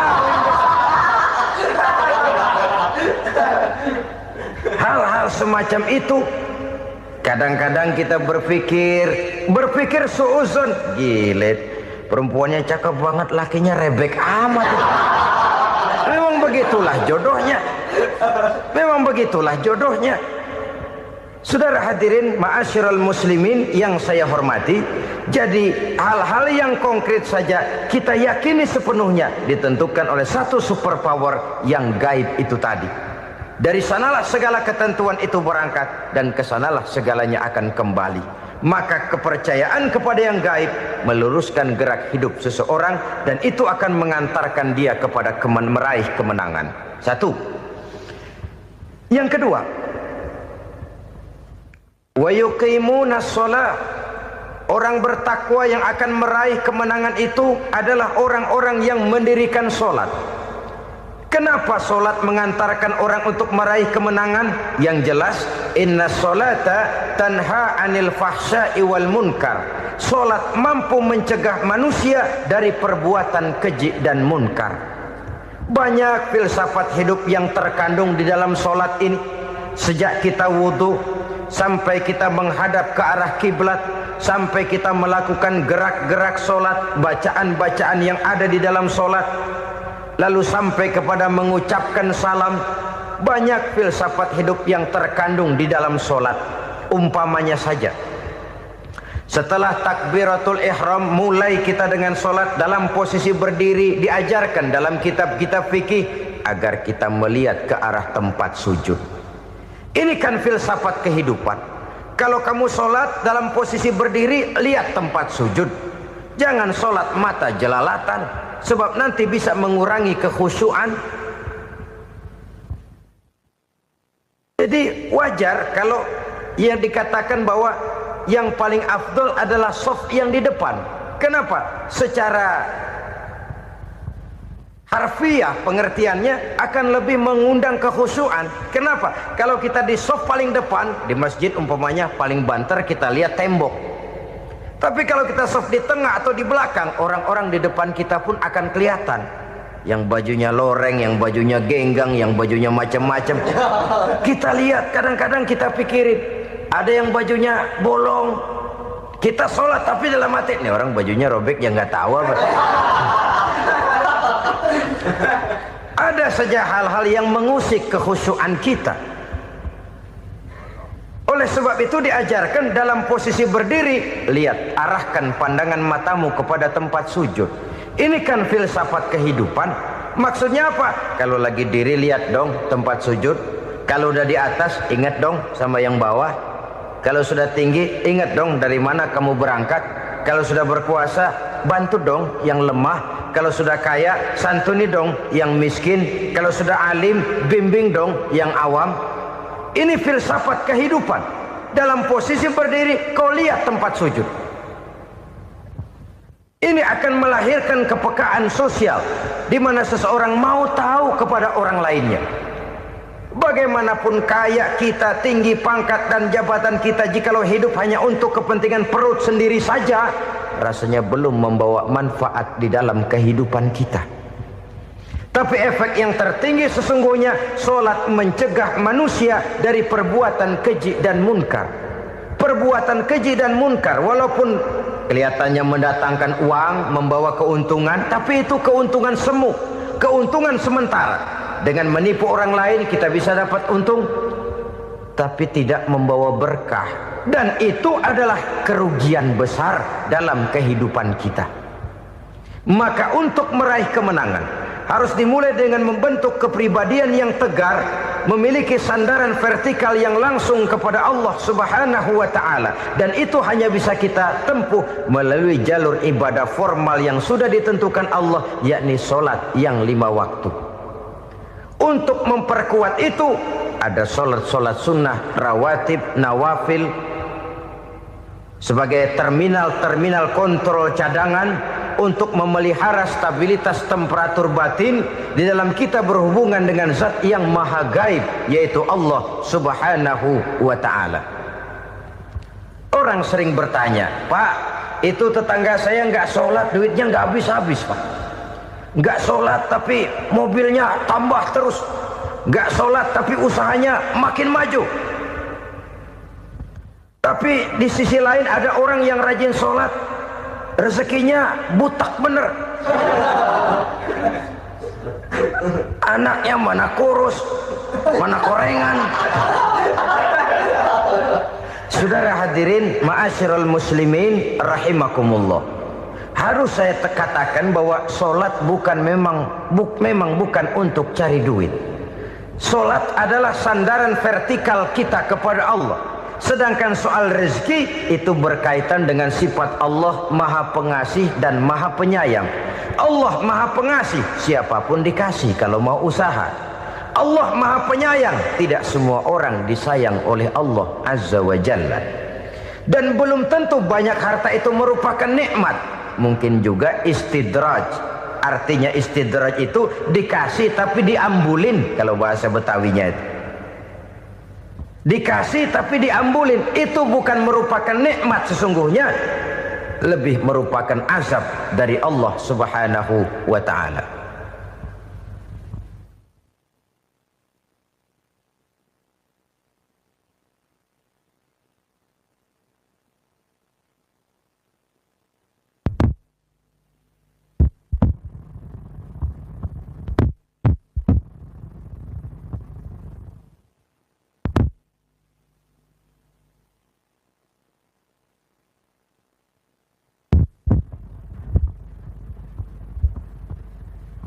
Agama mempunyai sistem sholat, dan kita umat Islam telah dituntun oleh Allah Subhanahu wa ta'ala yang wajibnya 5 kali dalam sehari semalam mendirikan solat, dan itu tentu berada dalam jangkauan kemampuan manusia.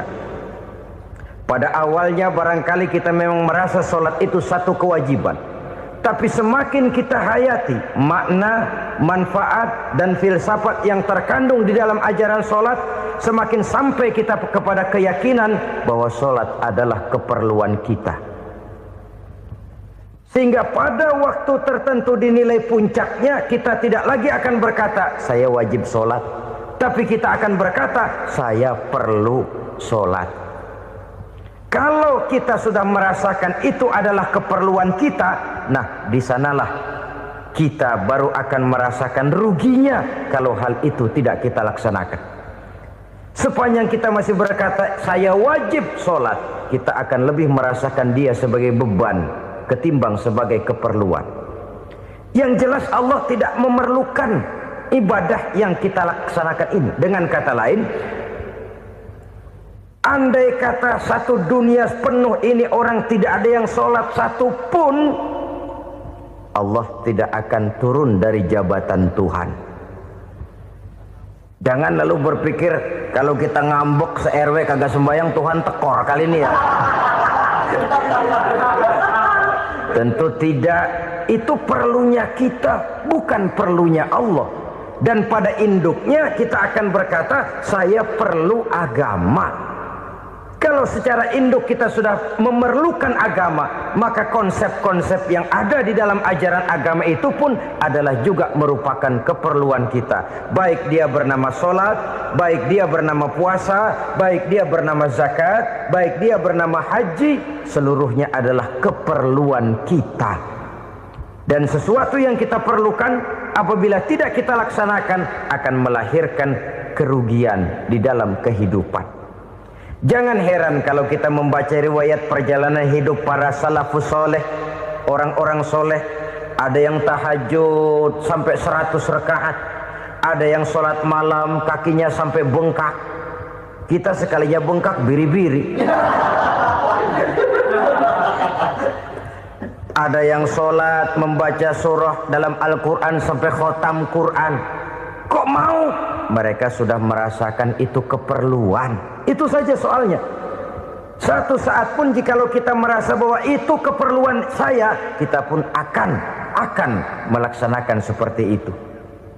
Keperluan saya dalam kehidupan. Inilah yang kedua.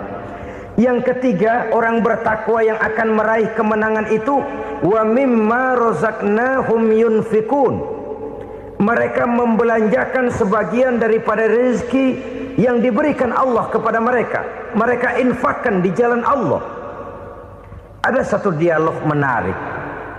Satu hari seorang anak muda bertemu dengan seorang kakek-kakek yang sudah dikenalnya baik.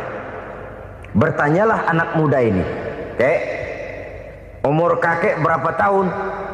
15 tahun, kata si kakek. "Anak kakek berapa orang?" 1. "Harta kakek berapa banyak?" 15 juta. Si anak muda ini bengong. Lalu protes, "Kok kakek bohongin saya?" "Kenapa?" "Saya tahu umur kakek 70 tahun. Kenapa ngaku 15?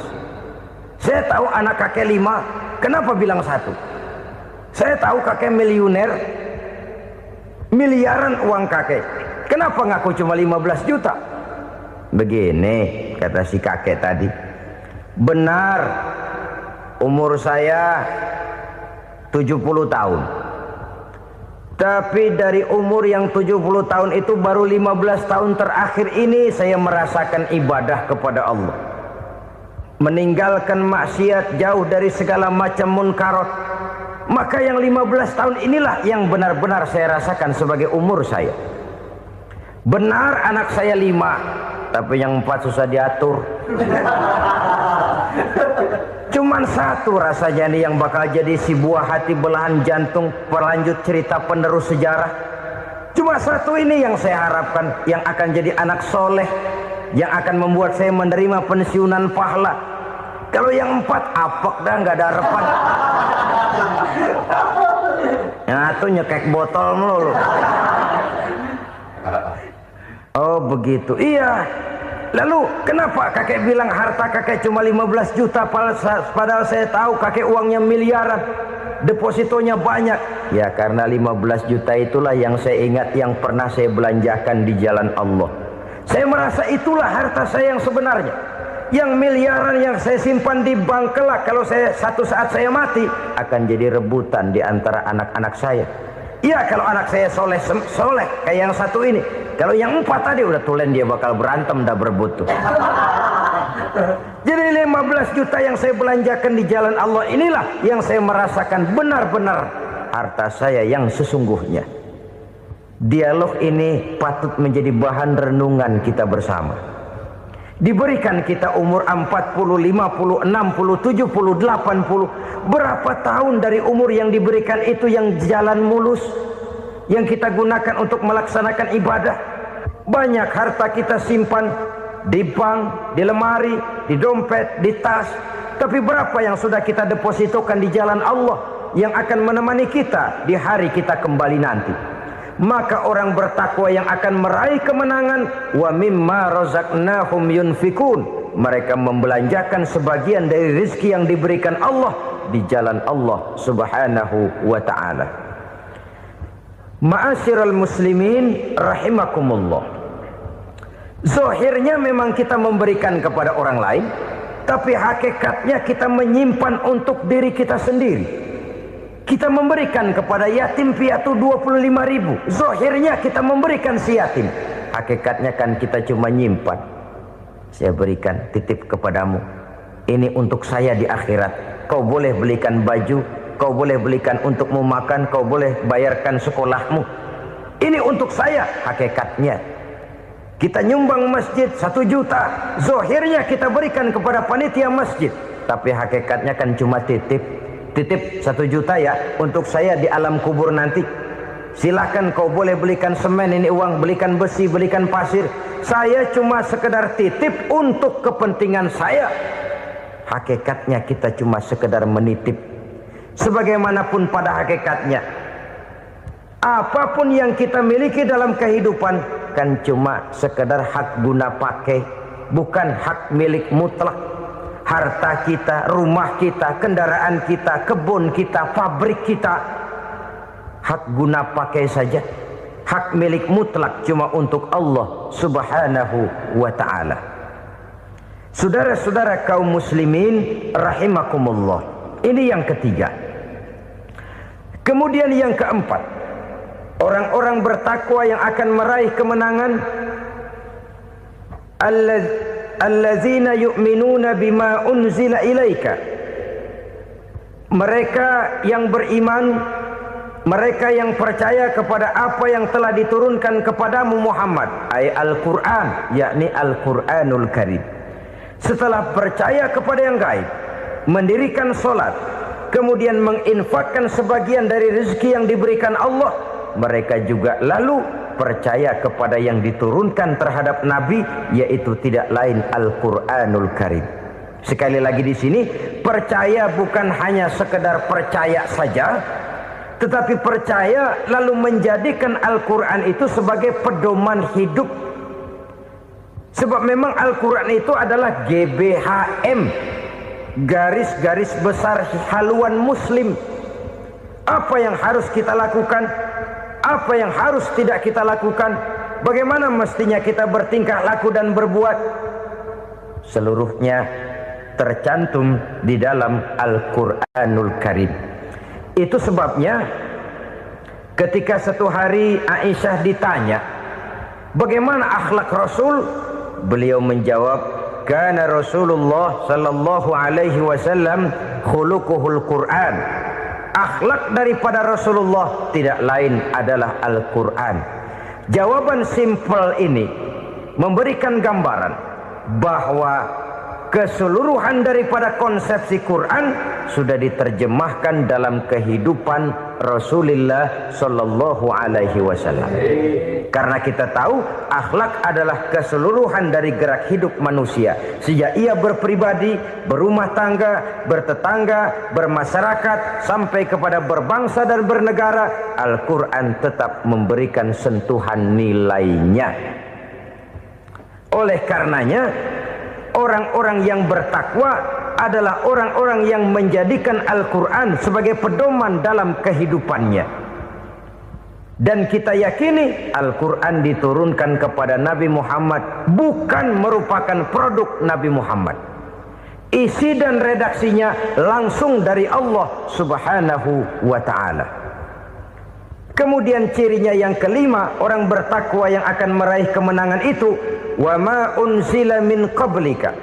Tidak hanya sekedar percaya kepada yang diturunkan terhadap Nabi Muhammad, yaitu Al-Quran, mereka juga percaya kepada apa yang pernah diturunkan kepada para nabi, kepada para rasul sebelum Nabi Muhammad.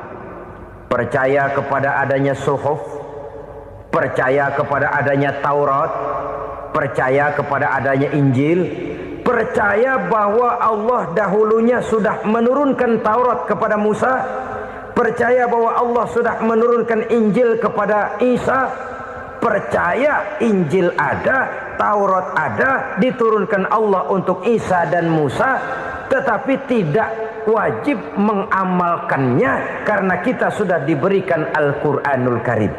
Ini yang perlu saya garis bawahi. Kita percaya Allah telah menurunkan Injil dahulu kepada Isa. Kita percaya bahwa Allah telah menurunkan Taurat dahulunya kepada Nabi Musa. Kadang-kadang ini dijadikan dalih, dikacaukan pengertiannya. Quran saja mengajarkan bahwa orang yang bertakwa harus percaya kepada Injil, maka pakailah Injil. Apalagi kalau ayat sebelumnya ditilap, dihapus, dihilangkan, Injilnya yang ditekankan, maka akan terjadilah penekanan yang salah arah. Karena salah arah akhirnya bisa merusak dan menghancurkan akidah. Ketika Rasul suatu saat pernah ditanya orang, "Ya Rasul, bagaimana sikap kita sebagai muslim terhadap Injil yang ada sekarang?" Beliau menjawab, "La tukadzibuhu jami'an wa la tusaddiquhu jami'an." Jangan didustakan seluruhnya, jangan juga dibenarkan semuanya. Artinya, ini sudah merupakan gambaran dari Rasul bahwa dalam Injil yang ada sekarang masih ada ajaran-ajaran tauhid yang dibawa oleh Nabi Isa dan diajarkan kepada umatnya. Tapi juga dalam Injil yang sekarang ini sudah terkena intervensi dan investasi manusiawi. Karena itu Rasul menyimpulkan, la tukadzibuhu jami'an wa la tusaddiquhu jami'an. Jangan didustakan semua, jangan dibenarkan seluruhnya. Kita memang percaya Allah telah menurunkan Injil kepada Nabi Isa dulu, tapi kita tidak wajib mengamalkan Injil. Kita percaya Allah telah menurunkan Taurat kepada Nabi Musa, tapi kita tidak wajib mengamalkan kitab ajaran Taurat. Yang wajib kita percayai dan kita amalkan hanyalah Al-Quranul Karim.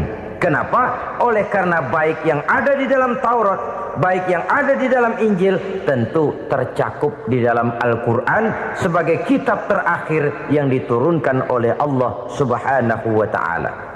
Dan itu wajar. Kalau seorang pejabat mau mengeluarkan satu keputusan baru, tentu dia harus meninjau keputusan-keputusan lama. Andai kata dianggap tidak berlaku, dianggap tidak relevan lagi, maka keputusan-keputusan lama itu tentu sudah dianggap tidak berlaku. Sebagian daripada aturan-aturan dalam keputusan lama yang masih dianggap relevan tercantum dalam keputusan baru yang wajib diamalkan. Begitulah hubungannya antara Al-Quran, Taurat, Zabur, dan Injil.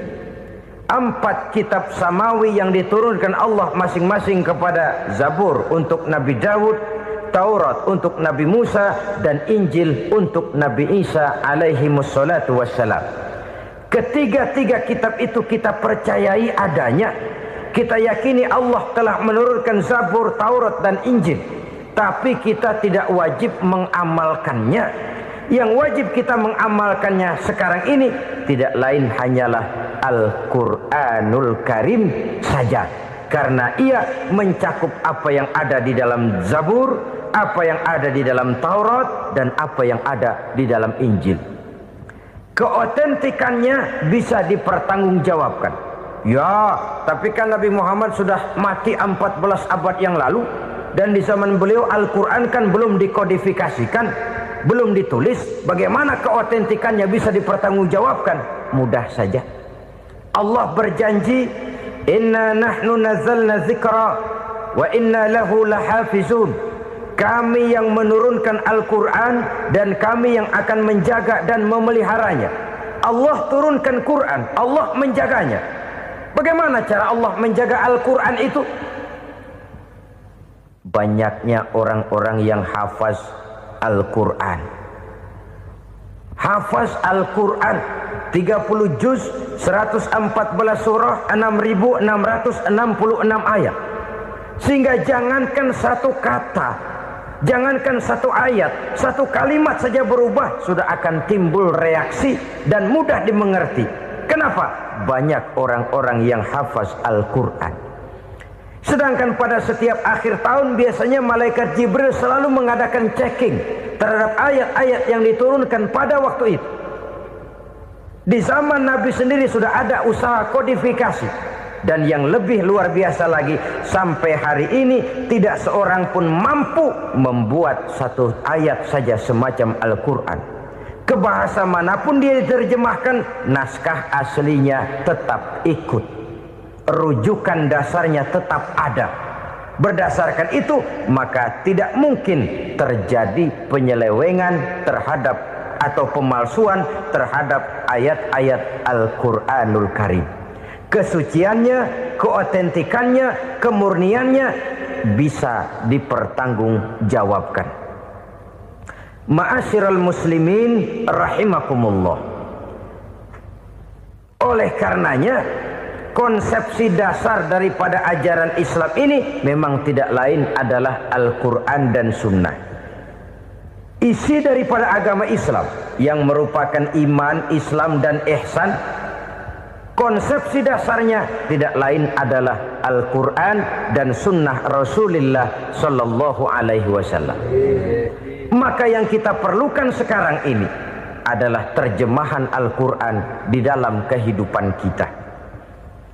Dengan demikian, maka gaya kehidupan yang lebih Qurani itulah yang kita dambakan. Kita perlu memang terjemahan Quran dalam bahasa Inggris, dalam bahasa Belanda, dalam bahasa Jepang, tapi yang lebih kita perlukan adalah terjemahan Quran di dalam kehidupan kita. Konsekuen, tidak memanipulasi, ringan sama kita jinjing, berat sama kita pikul. Jangan kalau lempengan ayat Quran tuh kira-kira enak diamalin, keras teriakan kita. Giliran kira-kira ayat Quran itu mukul kepala kita sendiri, diam kita. Itu ciri yang pernah disindir Allah dalam awal-awal Baqarah juga. Ciri beragamanya orang yang munafik. Kullama adha'a lahum masyawfih, kata Allah. Wa iza azlama alaihim qamu. Apabila terang mereka jalan, apabila gelap mereka berhenti. Artinya, kalau kira-kira di Islam nguntungin, rame-rame pada teriak Islam. Tapi ketika diminta untuk berjuang, ketika dituntut untuk berkorban, rame-rame mengundurkan diri. Nasib agama tidak ubahnya seperti daun pisang yang dikait orang di tepi jalan lantaran tak berpayung di ketika hari hujan. Manakala hujan usailah sudah, daun itu pun dicampakkan di tepi jalan, diinjak pula orang nan lalu. Artinya orang menjadikan agama cuma sebagai lipstick, decoration only, tidak konsekuen. Hanya pada saat-saat kelihatannya Islam membawa keuntungan, rame-rame orang teriak-teriak tentang Islam. Tapi jikalau diminta berjuang, jikalau dituntut untuk berkorban, biasanya rame-rame juga mengundurkan diri. Jangan heran kalau mayoritas hitungan kita, tapi minoritas peranan kita. Kuantitas kita dalam jumlah, tapi dalam kualitas kita lebih sering jadi penonton daripada jadi pemain. Padahal itu sangat tidak boleh terjadi. Umat Islam di Indonesia harus bangkit. Umat Islam di Indonesia harus sadar akan keberadaannya. Tidak boleh hanya jadi penonton berpangku tangan, karena memang agama kita juga mengajarkan untuk konsekuen di dalam menjabarkan ajaran-ajaran daripada agama kita. Kita sering jatuh menjadi umat yang lemah oleh karena kita ini tidak pandai menggalang kebersamaan yang diakibatkan tidak konsekuennya kita. Diistilahkan bahwa umat Islam di dalam menggalang kebersamaannya itu harus seperti orang main sepak bola. Saudara-saudara kan tahu orang main sepak bola itu. Orang main sepak bola, kalau pertandingan belum dimulai sih silakan saja kumpul di luar lapangan, atur strategi yang baik. Tapi kalau pertandingan sudah dimulai, turun ke lapangan hijau, jangan kumpul terus. Ada sepak bola gotong royong, mundur-mundur rame-rame, depan ke depan kumpul melulu mainnya. Kalah. Orang main sepak bola itu ya harus ada penyerang tengah, harus ada penjaga gawang, harus ada strikernya, harus ada kiri luarnya, kanan dalamnya yang jadi backnya. Posisi boleh bermacam-macam, tapi yang penting saling ngoper untuk menggolkan gawang lawan. Begitulah umat Islam ini. Boleh ada yang jadi pejabat, boleh ada yang jadi pengusaha, boleh ada yang jadi petani, silakan ada yang jadi seniman, ada yang jadi penyair, ada yang jadi artis sekalipun. Tapi kalau sudah berhasil menguasai bola, jangan lupa operannya. Operan itu yang langka. Kita ini muslim kadang-kadang kalau sudah memegang menguasai bola, kalau belum mau mampus, belum mau ngoper. Nanti kalau sudah nggak punya bola, baru mau ngoper. Kalau sudah dengar-dengar mau dekat pensiun, baru mau jihad, baru mau berjuang, baru mau ngurus pesantren. Tanda tangan sudah tidak laku, memo sudah tidak dihargai, baru mau berjuang. Kemarin kemana mas? Kita tidak pandai memanfaatkan posisi. Dengan kata lain, kalau kembali kepada persoalan kita, konsekuensi kita terhadap agama yang kita anut ini belum ideal. Kita masih lebih sering berislam ini pada saat-saat yang menurut perhitungan kita membawa keuntungan. Tapi kalau diminta berjuang, dituntut berkorban, yang itu pun hakikatnya adalah untuk kepentingan kita juga. Allah tidak pernah menuntut kita untuk jihad bagi kepentingan Allah, itu tidak. Berjuang menegakkan agama Allah, apakah untuk kepentingan Allah? Tidak. Untuk kepentingan kita. Sebab nilai-nilai jihad itu pada akhirnya akan membawa kita kepada suatu kebahagiaan. Setidaknya kalau tidak di dunia, tentu di akhirat sebagai syahid. Oleh karena itu, pada bagian akhir ini saya ingin mengajak, marilah kita konsekuen.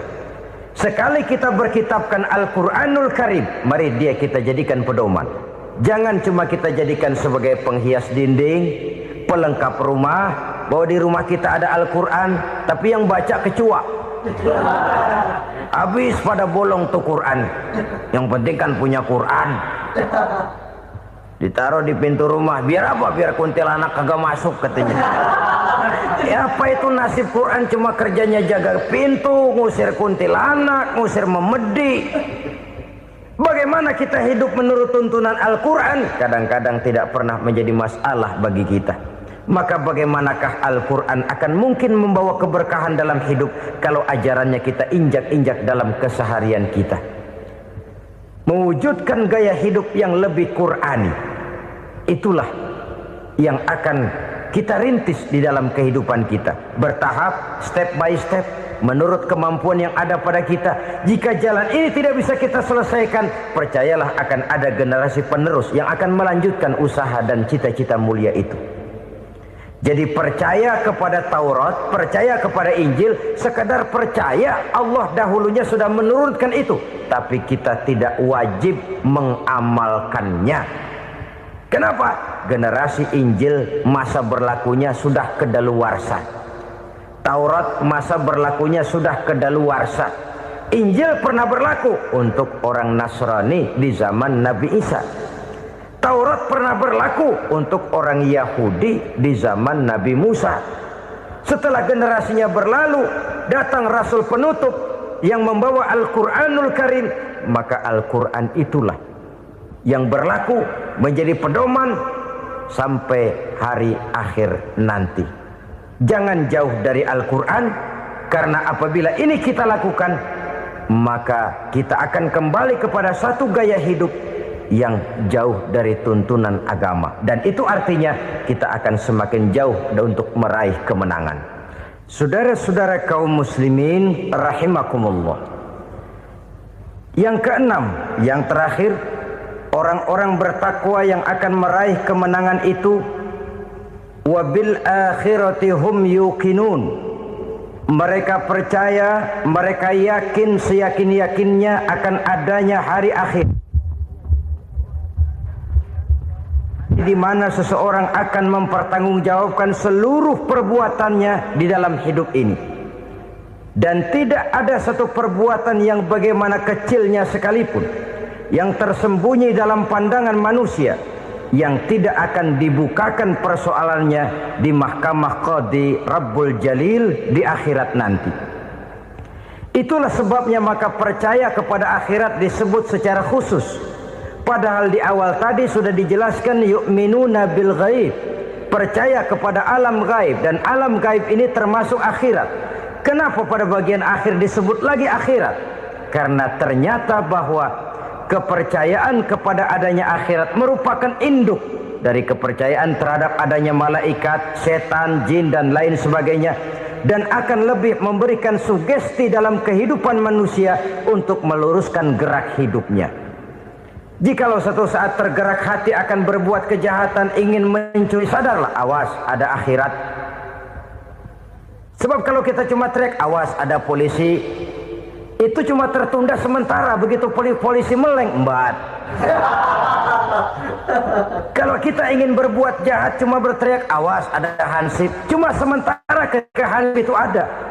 Tapi kalau ceritanya awas ada akhirat, mau menyeleweng awas ada akhirat, mau berjudi awas ada akhirat, mau mencuri awas ada akhirat.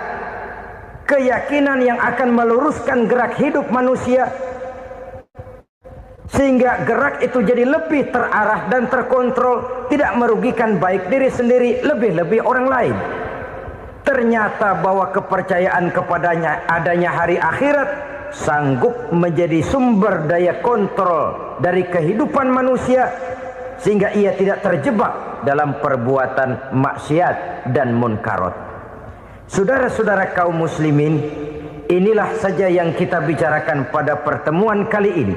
Semoga Allah subhanahu wa ta'ala memberikan kekuatan zahir dan batin kepada kita untuk dapat meraih kemenangan dengan beriman kepada yang gaib, mendirikan solat, membelanjakan sebagian dari rezeki yang diberikan Allah, percaya kepada Al-Quran, beriman kepada kitab-kitab yang diturunkan sebelum Al-Quran, lalu meyakini adanya hari akhirat. Terima kasih atas segala perhatian, mohon maaf atas segala kekurangan. Usikum wa nafsi bitaqwallah. Wassalamualaikum warahmatullahi wabarakatuh. Waalaikumsalam.